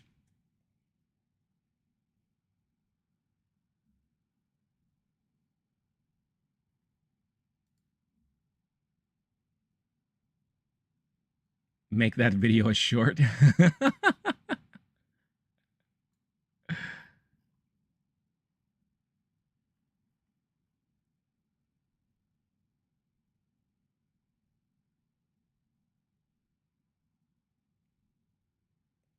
An awesome YouTube channel for fan films.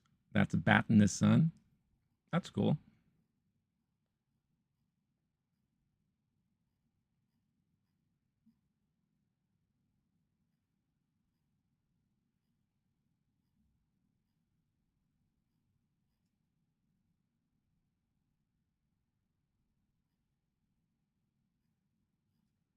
Yeah, I'm sure.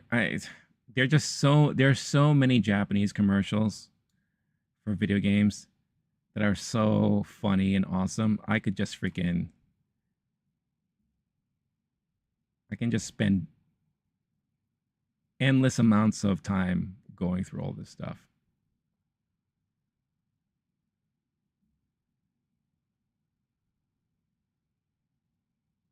Oh wow, there's a channel called Game Commercials HD. And they have a lot of remastered commercials for these old. Wow. Are you serious? Oh look, there's another Street Fighter commercial. All right, let's check this one out. So this looks like it's almost similar to the Turbo version, but a little different. So here, let's check this out.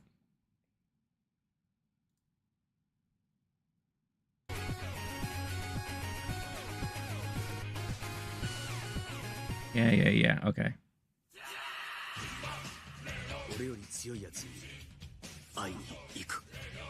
Who's this? Oh, Ryu!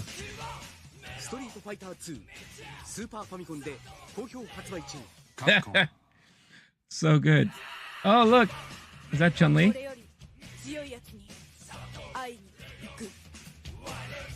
Oh, she was doing the spinning kick. Capcom.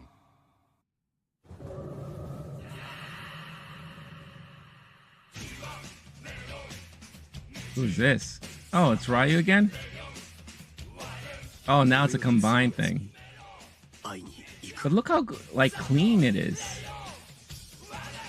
Yeah, whoever did this really remastered it so well.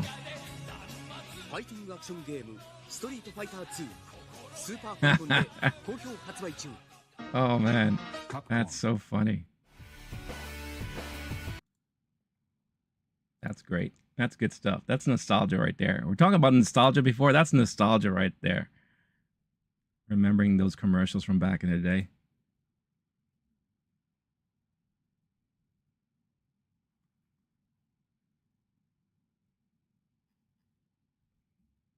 I wonder how many they have here. Let's see. I'm looking at all the videos they have. They don't seem to have a lot. So it looks like this was like a short-lived project, whoever was working on these. Yeah, only 39 videos. That's a shame. They should have kept going. I'm sure they would have grown their channel more and more.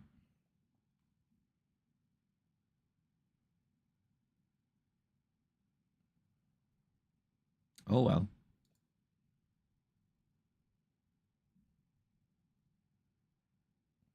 Oh well.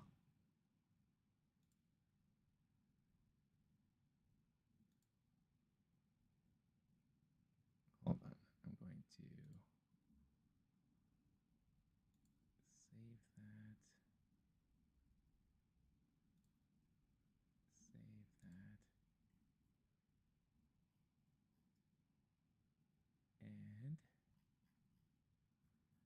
going to save this.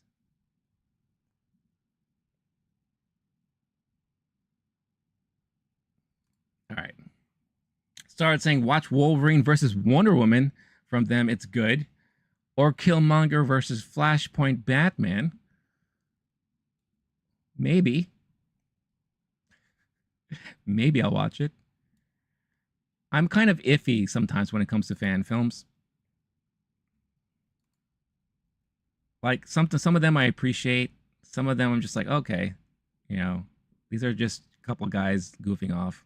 I can respect that. We'll see. All right, we have. Uh-oh, wait, something's loading. It's almost time. We should have like 17 minutes left before this Nintendo Direct starts, so I'm excited.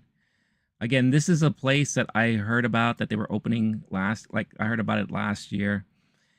I think it's long overdue to have a museum dedicated to Nintendo, and I love the fact that it's Nintendo themselves doing it. Basically, within the headquarters, or in the same vicinity where the headquarters is in Kyoto. So I love it.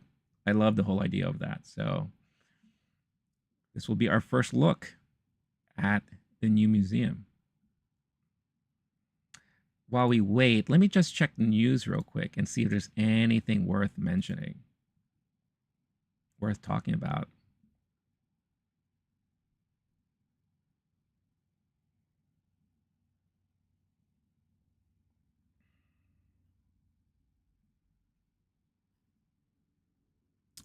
Let's see.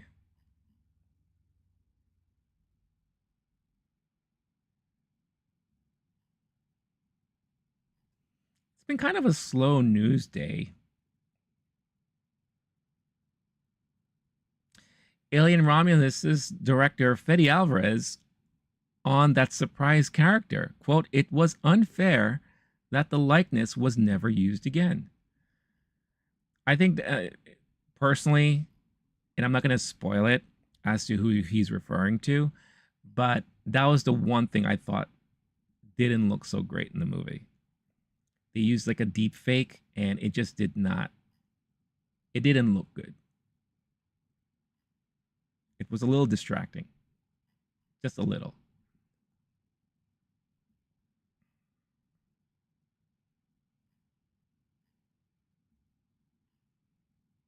Yep. Really no big news to talk about today. Definitely a slow news day. So yeah, whatever you guys want to talk about for now until the Nintendo Direct drops, let me know. Chime in the chat. I'm almost done watching Tales of the Teenage Mutant Ninja Turtles, the new series, so hopefully I could talk about that soon, but I'm really liking what I'm seeing so far. It is a fun show. So if you're looking to scratch that itch for new TMNT, especially if you're a big fan of Mutant Mayhem, this is a show I highly recommend. I think I have 4 more episodes to go. So, and speaking of nostalgia, it was popular among channel reactions years ago. Are you talking about Killmonger versus Flashpoint Batman? Is that the one you're talking about? Look at this game release, collector's edition set for Sonic Shadow Generations. That was once first came out on the Dreamcast. But they're doing Limited Run, who's really good at this stuff, is doing a limited edition collector's edition. How many times can I say edition in one sentence? But look at this. This is crazy. First of all, the set costs you like $250, right? But if you have money to throw away or money just lying around, and it's collecting dust, you can buy yourself a collector's edition like this. It comes with a Sonic and Shadow Dreamcast statue. Very similar to like the Sonic statue sitting on top of the Genesis. That came out for, I forgot, was it Sonic Colors or something like that a while ago?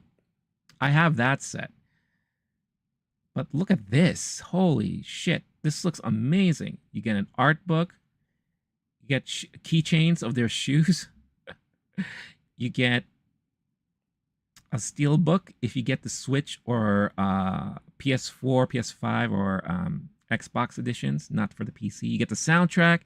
You get some Chow figures, commemorative Dreamcast jewel case, individually numbered certificate of authenticity.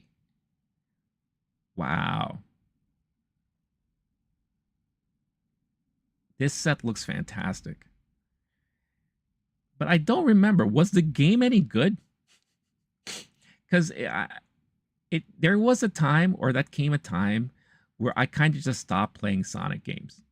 Because it just felt like a little bit too much of the same thing over and over again. And I just kind of stopped. But this thing looks fantastic. I don't know if I would be willing to pay $250 for it, but I like looking at it. I'll say that.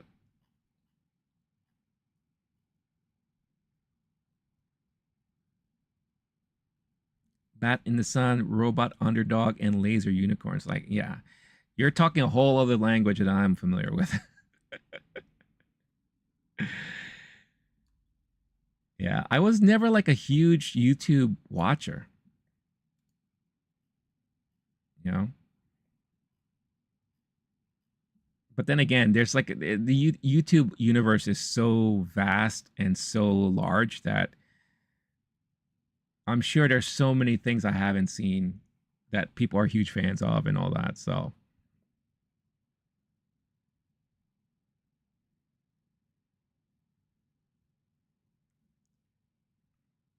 hold on, guys. I am just checking my phone.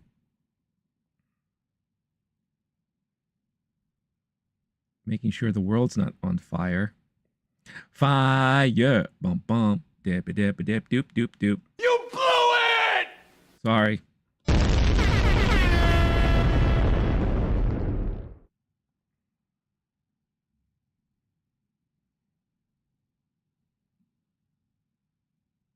You still know the code for Supersonic from Sonic and Tails? Nice. I think the last Sonic game I played, I think, was Sonic and Tails. I think that was the last game I ever played. No, that's not true. No. The first Sonic game on Dreamcast. That was the last Sonic game. Well, I know I keep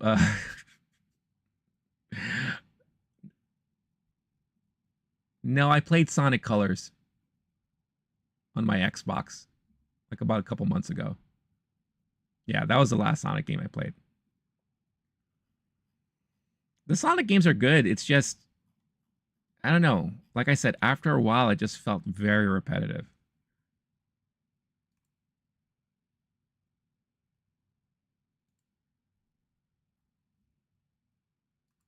You know, that's just me though.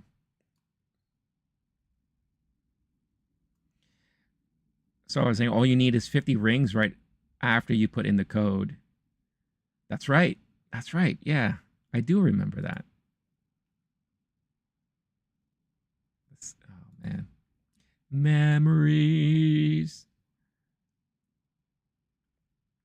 All along in the moonlight.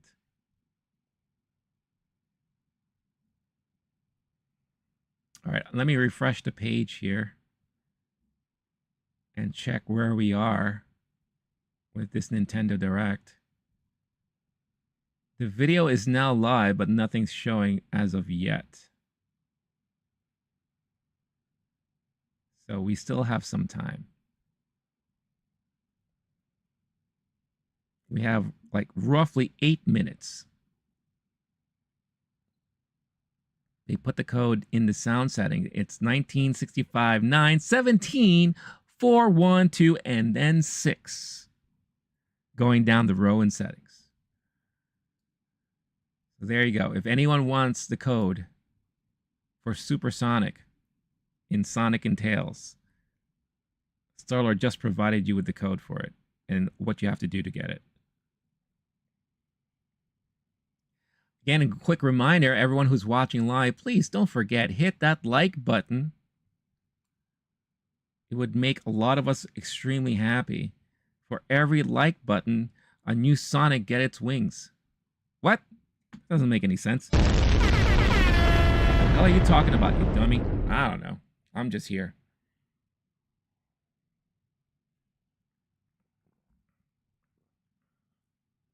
Speaking of Nintendo, a friend of mine, she is experimenting with laser cutting and laser etching, and she made this for me. It's supposed to be a keychain, but unfortunately it broke in my pocket. But she made this nice little laser etching of Mario. Isn't that so cool? That was done with a laser cutter. How fascinating is that?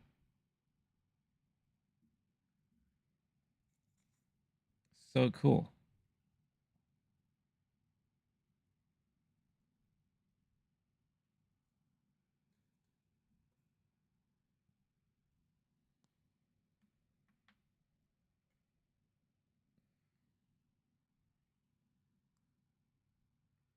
Rare game, so it's probably pointless.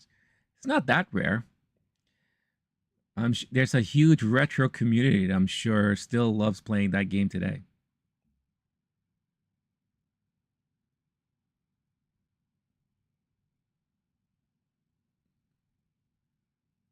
My name is Jeff.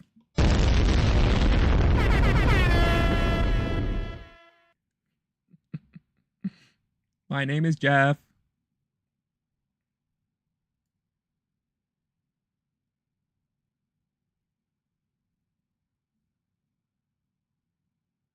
What do you think we're going to be seeing at this museum? Oh, you know what? I wonder.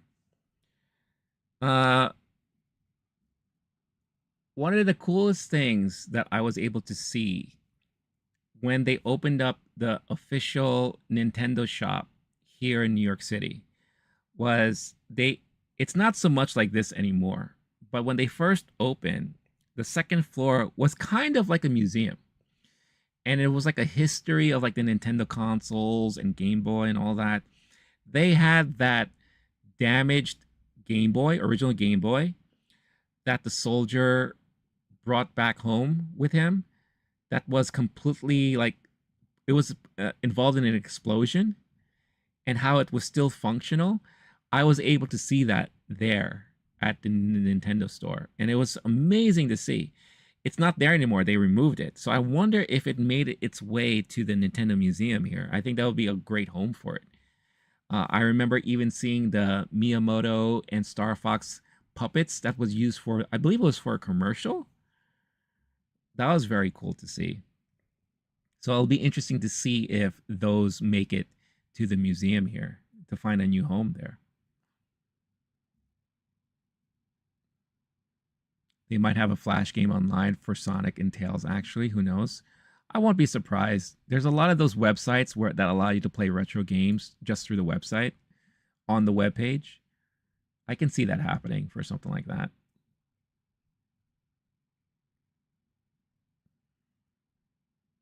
All right. Who's excited? I'm excited. Can't wait to see what this Nintendo Museum would look like.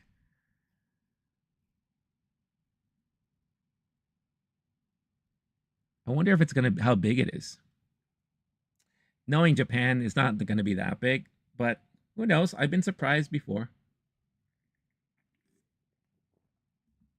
Arnold, you playing the game yet?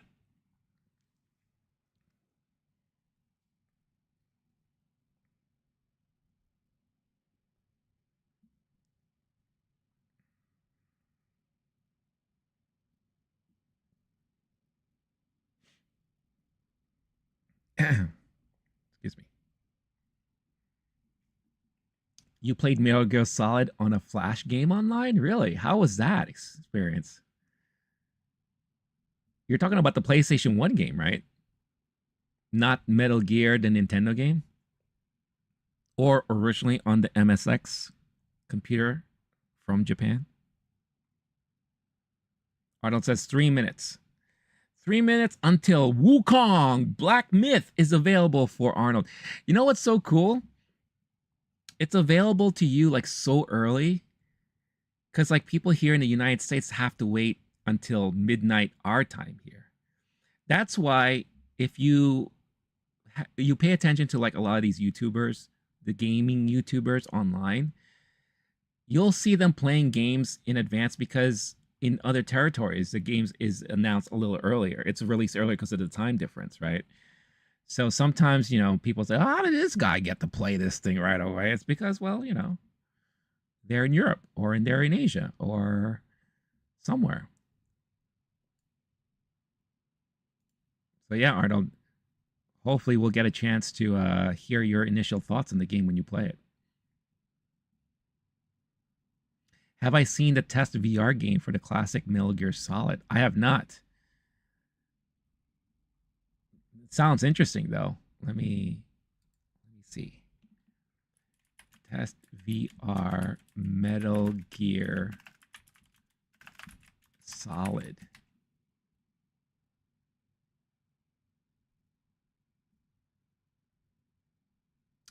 Is it a mod?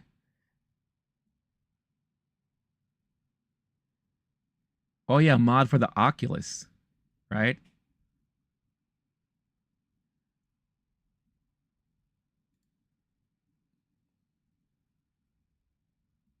Metal Gear Solid VR is now a reality thanks to a new Boneworks mod.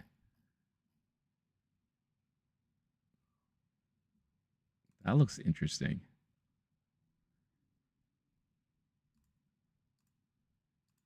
All right, I need to close some windows because my web browser is chugging. That's not a good thing.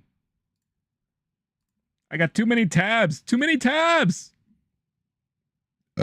Whoa. You blew it! Wow.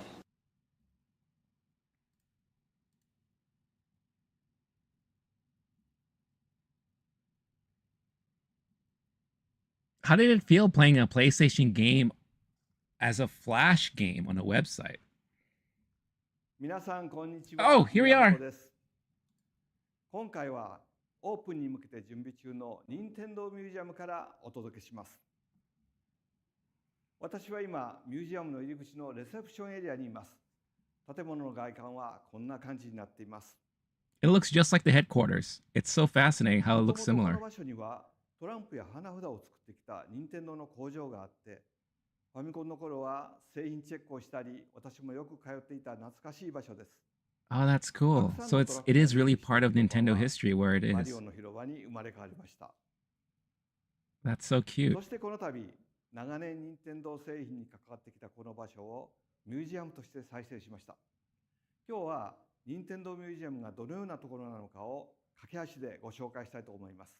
それでは中へどうぞ。 Yes, let's go inside. Ooh, wow, it's big. Holy cow.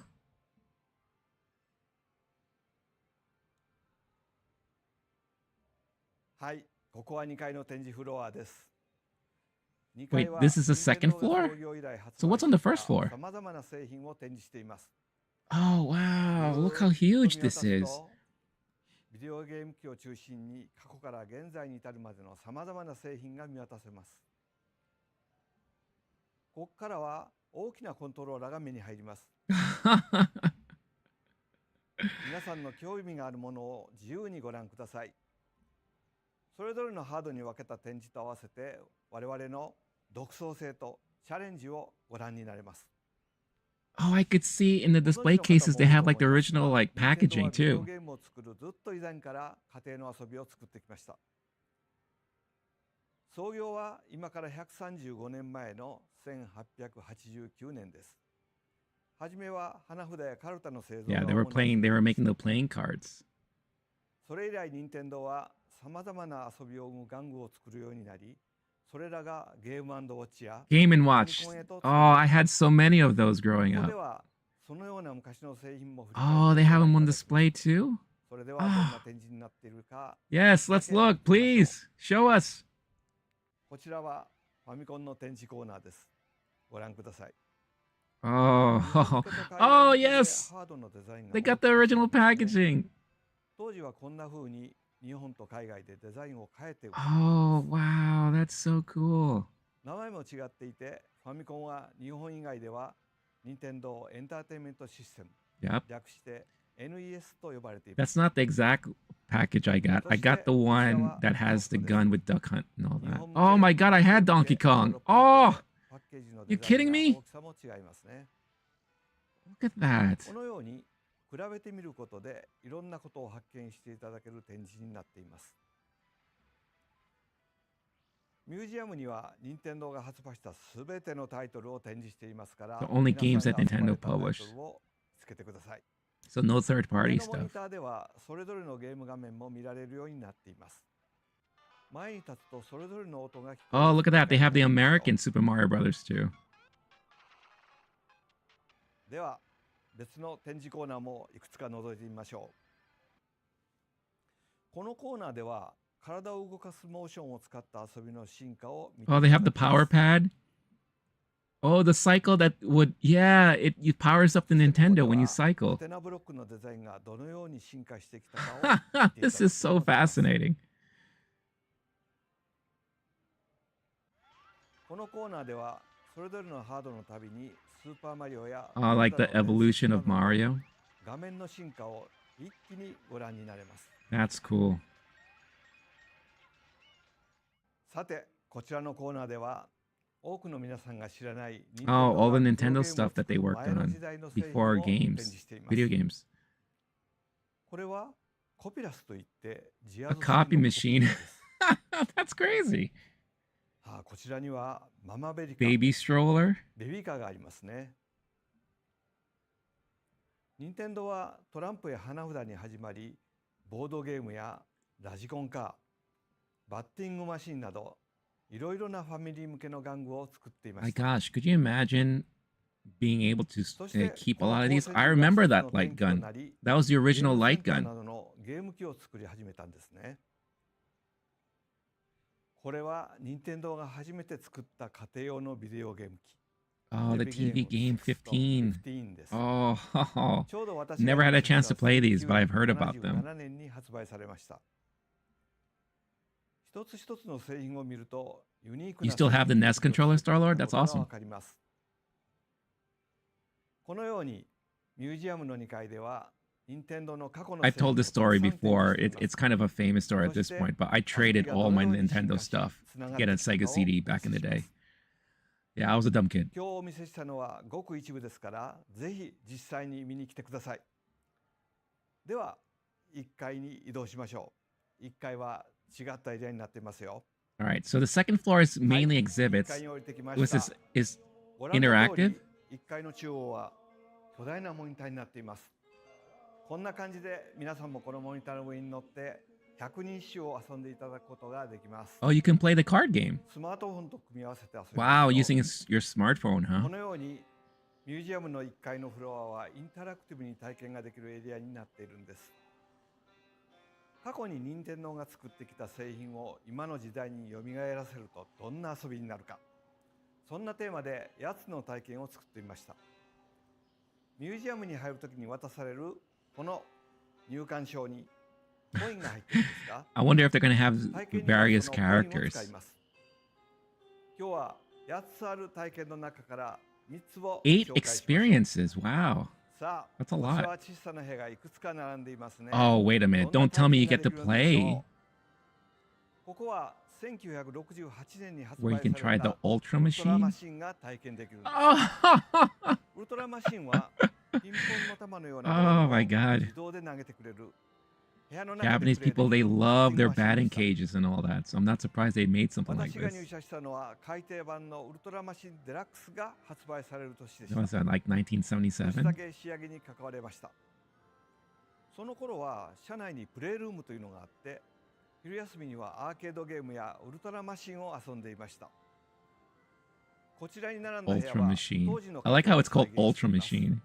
部屋に置かれているものが違うので、お好みの部屋を選んでください。 It's tiny. では、 It's right under the 早速 table. 体験してみましょう。床にウルトラマシンが置かれてい Yeah, るのが that's わ so かりますか？ small. では早速打ってみましょう。 Ah! 惜しい。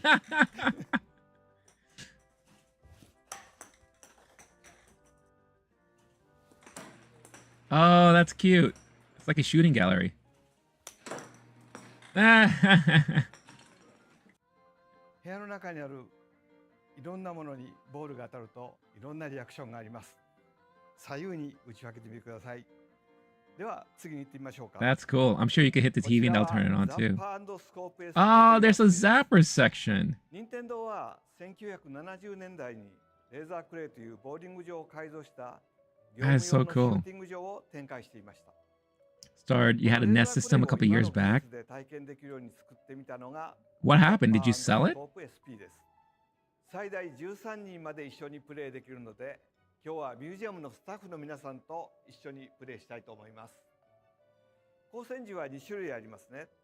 片手 The で super 素早く scope 撃てる and the ザッパー。 zapper. そして I missed the 標準型 original gray スーパー zapper. スコープ。 All gray zapper. このどちらかを選びます。NES の光線銃と Yeah, Starlet, I want to live here too. I'll take over one of those rooms with a 今日は baseball 私 bat は thing. こちらのザッパーを使ってみます。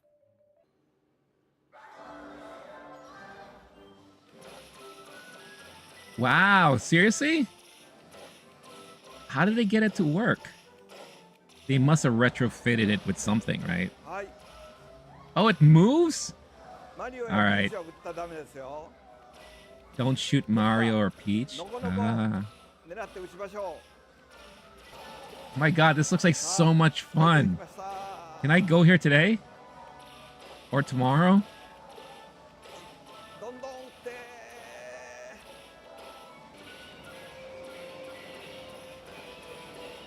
Wow, this looks so cool.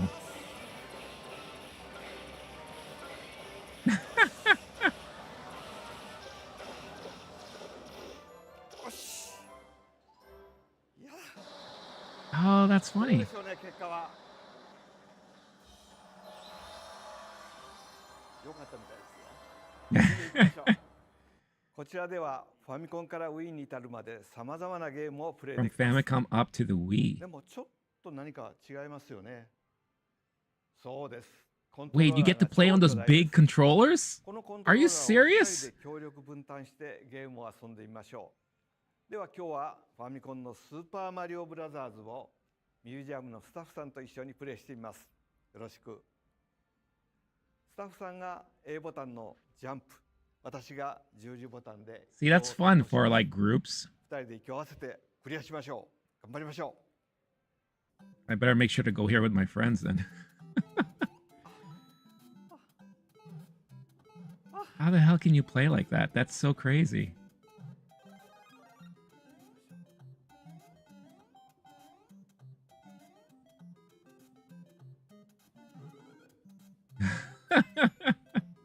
I wonder how many times they rehearsed this for the video. Pay rent with the game points. Yeah, the points that you earn from the shooting gallery. Oh, you don't remember what you did with your Nintendo?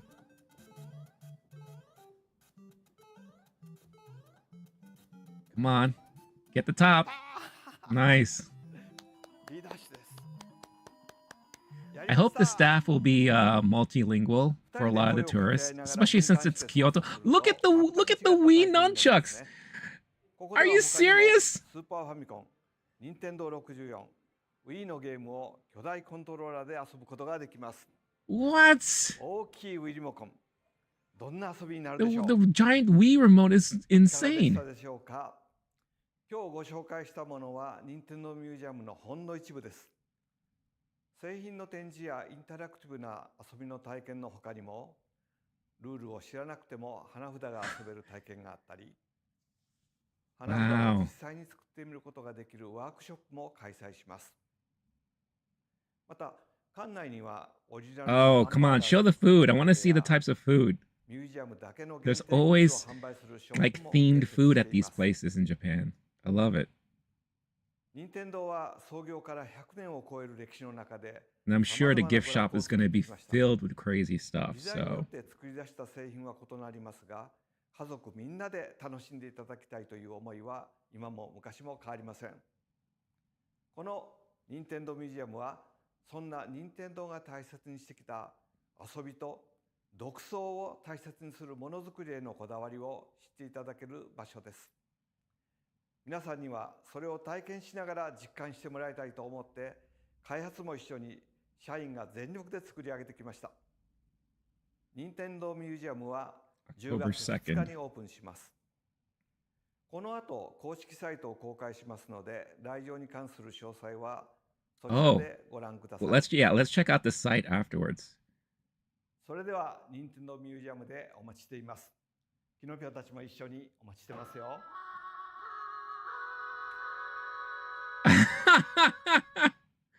Wow. That looks like so much fun. Oh, man.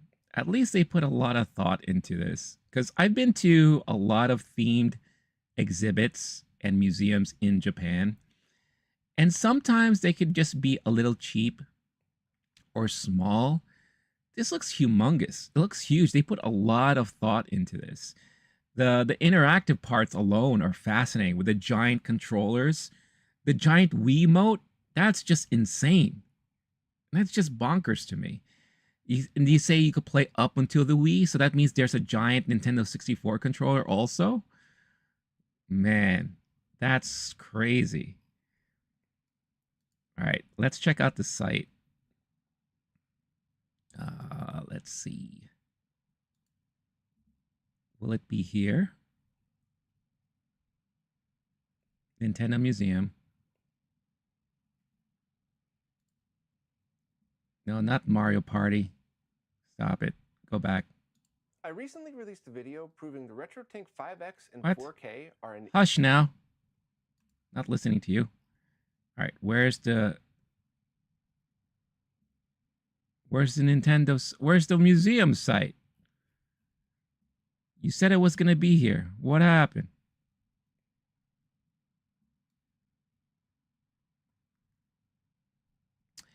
Starlord saying, I must have given it to a friend because I wouldn't do anything with it. I had no wires for it. I have the Mario movie playing there all the time. Imagine that's what they had playing in the cafe as you're sitting down.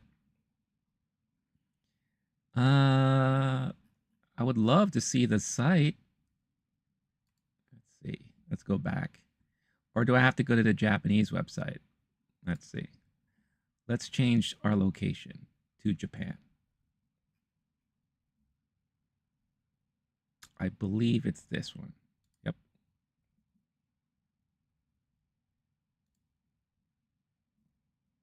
That's the video. No site. I think Nintendo just lied to us. Where's the site? The version he actually loved. You're talking about the live action one? All right. Maybe if I search online. Here's a Nintendo Museum.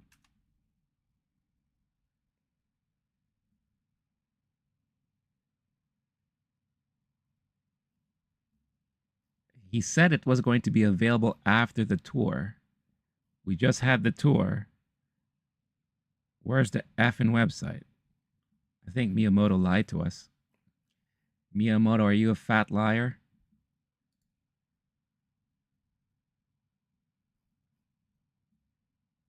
Yeah, I don't see no site. Bunch of crock. Hold on, I'll keep looking. But it looks I mean, it looks a lot of fun. The exhibit going through the history of Nintendo products, that's so much fun. You know, being able to see like all the classic games, all the classic packaging, that's gonna bring back a lot of memories for me. Um, Only Nintendo first party stuff too, which is fine. It would have been cool if they had like a third party area, you know, where they kind of showed some of the more famous third party games for Nintendo. So I think that's going to be a lot of fun, and it's all the consoles and all the portable stuff. And I'm sure they're going to have like a Game and Watch section, which I have so many fond memories of, and bad memories too, because every single one I lost in school at any random moment. The interactive stuff looks like so much fun. Definitely go with a friend or with a group to play those giant controllers, so you won't be stuck with some random museum worker who hopefully can speak English or or one of your languages. But yeah, there's no site. That's kind of a bummer. I want to check out the official museum website. Maybe it'll be delayed. Maybe later on.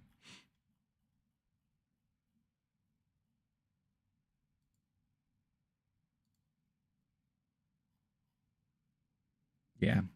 No website yet. All right. I'm sure it'll come eventually. And then when it does, I would love to check it out, because the way these things always work in Japan is that you either have to buy a ticket through the website or through like a convenience store located in Japan. And it's usually like a time ticket. Every exhibit I've ever been to, any special attraction in Japan, they're so good with their scheduling, and they're so good with their ticketing over there. Everything is a timed entry, so you know when to go. You could reserve way in advance and all those things, and you know, it allows you enough time to schedule around when you're supposed to go. Some of the great museums I've been to that I think are still there, like the Snoopy Museum is a great museum, a lot of fun. That's in Tokyo, so you don't have to go so far. The thing is that this is in Kyoto. So by Shinkansen, bullet train, I believe Kyoto is, I want to say 6 hours bullet train ride, I think, from Tokyo. Let's see. Tokyo to Kyoto train, Shinkansen.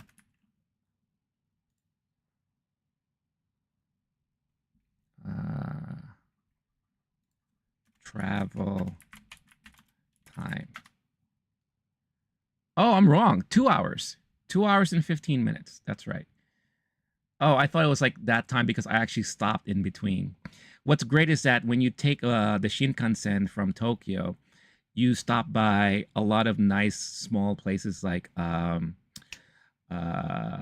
Shizuoka. If you know your way around, you could visit Shizuoka, which has a lot of nice scenery, nice food places. They have an unagi pie museum also, which is a fun museum if you know what that treat is. And then you can go to Kobe. Kobe is also on the way to Kyoto.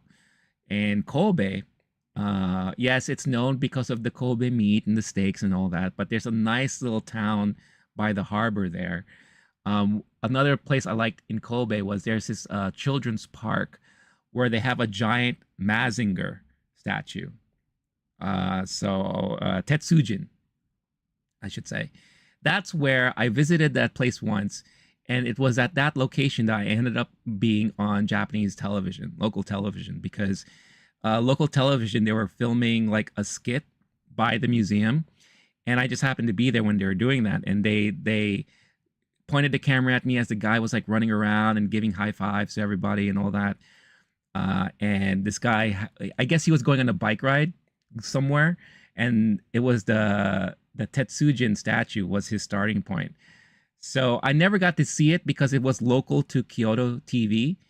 And I don't know what the name of the station was or the program was, but everyone was familiar with them. So there was like a lot of excitement when they were there.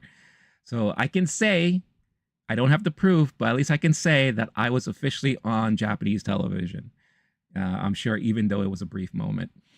And then, yes, so you could go to Shizuoka, Kobe, and then you can go to Kyoto. And it's only 2 hours and 15 minutes. So by train ride, by Shinkansen train, it's not that bad from Tokyo. So I'm sure visitors to the museum is not going to be it's not going to be hard for a lot of people to go there. And it's going to be, I'm sure, a major attraction for a lot of people. Since I'm going next April for a Star Wars celebration, I said to myself, either I'm going to go a month in advance or stay up until a month after, because I want time to really go and explore other places. Star Wars Celebration is going to attract so many people internationally because, one, it's a major Star Wars convention, right? They only have it not every year. It's like D23 in a way. So there's going to be a lot of tourism around that time. So I want to make sure that I have enough, because I'm sure they're all thinking the same thing. I'm going to go to Japan, some of them maybe for the very first time, and they're going to want to go to Kyoto and all these other famous places, Yokohama, Osaka. Osaka is where they have the giant Gundam statue now. So there's going to be so much tourism happening that I want to avoid that, so that I have time to really go check out these other places. Plus, I want to make sure to do it when school is still in session, right? So maybe staying a month afterwards won't be a good idea, because I think a lot of people, they end their school season in May in Japan. So maybe going in March might be better for me. I don't know. But I also would love to time it because, as you know, it's spring, and that's usually Sakura season, right? So I want to check out the cherry blossoms and stuff, which I had a chance to do several times when I went there, and it's gorgeous. So I miss it. It's been a long time since I've been to Japan. The last time I was there was 2020. The February before the infamous March when lockdown happened everywhere. I was in Japan in February of that year, and I had no idea that Japan was facing their height of COVID over there. So a lot of places I visited outside of Tokyo were kind of closed. I still had fun and I was able to catch up with a lot of my friends, but it was a weird time to go. So, yeah, that's awesome. I can't wait to have a chance to check that place out because it looks really nice. Really, really nice. So, with all you guys watching, again, don't forget, hit that like button if you are. If you had a chance to go to the Nintendo Museum, what's the first thing you would love to do outside of living there? Because I know Star-Lord 7 would love to live there, as would I. I saw these guys making a badass Mortal Kombat 1 arcade machine. It was white with an HD flat screen or widescreen, 16:9. There's this company that actually builds a specific cabinet to mimic the old school Neo Geo like MVS arcade machines. So I'm sure it's probably similar to that. There's these companies that make these cabinets with the LCD screens, which I think would be cool. They also do kind of their own versions of the candy cabinets, the sit down Japanese arcade style machines. One of these days, I hope in the future I can put together something like that, because that also brings back a lot of fond memories. When I used to go to Japan, I used to hang out in the arcades, and there are so many great like fighting games and just regular arcade games in those candy cabinet sit downs, which are so cool. So yeah, very cool stuff. All right, guys. I think I'm going to start wrapping things up. Arnold, if you're still there, how's the game? You've been playing it now for almost 30 minutes. Would love to know your quick take if you're still here on the stream, but I'm going to start wrapping things up on my end. So, again, just a reminder, I will be back live tomorrow, 2 p.m. Eastern Time. Opening night of Gamescom. I'll be live streaming and reacting to the presentation online. So let's hang out together and watch that stuff. I don't know how long I'll be on tomorrow, but definitely want to do that. And then the rest of the week, I may not be able to stream at all because I have a lot of personal scheduling done and I have to take care of a lot of things this week. So I'm going to be very busy going into the weekend. So I may not be able to stream for the rest of the week. So maybe I'll try my best to stream longer tomorrow so that we could all hang out and do more stuff together. And like I mentioned earlier, I'm moving the 10,000 then 10,000 subscription celebration to next Wednesday because I had no idea my week was going to be as nuts as it's going to be this week. So I want to be able to schedule it and, you know, be really prepared for it since I'm doing a 12-hour stream with everybody. So hopefully we'll have a good time. And I'm working on some videos to upload during the week while I'm not on live. So if you guys see a new video posted by me, obviously I would appreciate it if you checked it out, you know, and liked it. If you liked it, you know, if you didn't like it, you can hit the dislike too. But I always appreciate your continued support and check out the videos that I plan to upload for the week. Star says, I want to play against Miyamoto in Mario 2 player battle mode. That would be fun. Or play against him and get some other people together to play Mario Party. I think that would be a lot of fun. Arnold saying, this game is indescribable. It just changes everything. I've never played anything like this before. Look at that. High praise from Arnold about Wukong. A lot of people are saying this could be the game of the year. I guess time will tell when more people get their hands on it. We'll see. But I'm glad you're enjoying it, man. I really am. Mario should be in the Olympics. Well, Mario was in the Olympics with Sonic, if you remember that game that came out. I actually have that game. That game is kind of fun. And it sucks because that game came out the year the Tokyo Olympics was supposed to come out, but because of, you know, the pandemic, they just postponed it for a whole year. So everyone just was playing the game without the same excitement for the Olympics. So I think it actually hurt the sales of the game. But I remember when that game came out, it was I liked that game. It was a lot of fun. You don't get a lot of games like that anymore these days. All right, everyone, I am going to wrap things up. But before I go, I'm going to give my usual shout outs to the awesome people that have joined me on this stream today. Again, thank you everyone for watching. I appreciate all of you tremendously. And for those of you who are still watching, I hope to see you all again here tomorrow. Don't forget, hit that like button.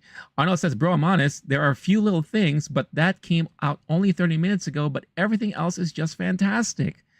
Wukong may be Arnold's favorite game this year. We'll see. But huge shout out to Starlord 7, Tokeny, Jester, chimed in earlier on the stream. Always appreciate you guys. Let's see, catching up here. Kevin Davis, always a pleasure having you on stream. Love talking stats and numbers with you. Disinferno, big shout out to Disinferno. Always a pleasure having them on the stream as well. So many people, so little time. Love all you guys. So as I leave for today, stay cool, stay classy, stay safe. I'll catch you all tomorrow, y'all. Enjoy the rest of your day and your evening. Arnold, enjoy the game. Peace out, y'all. Bye-bye.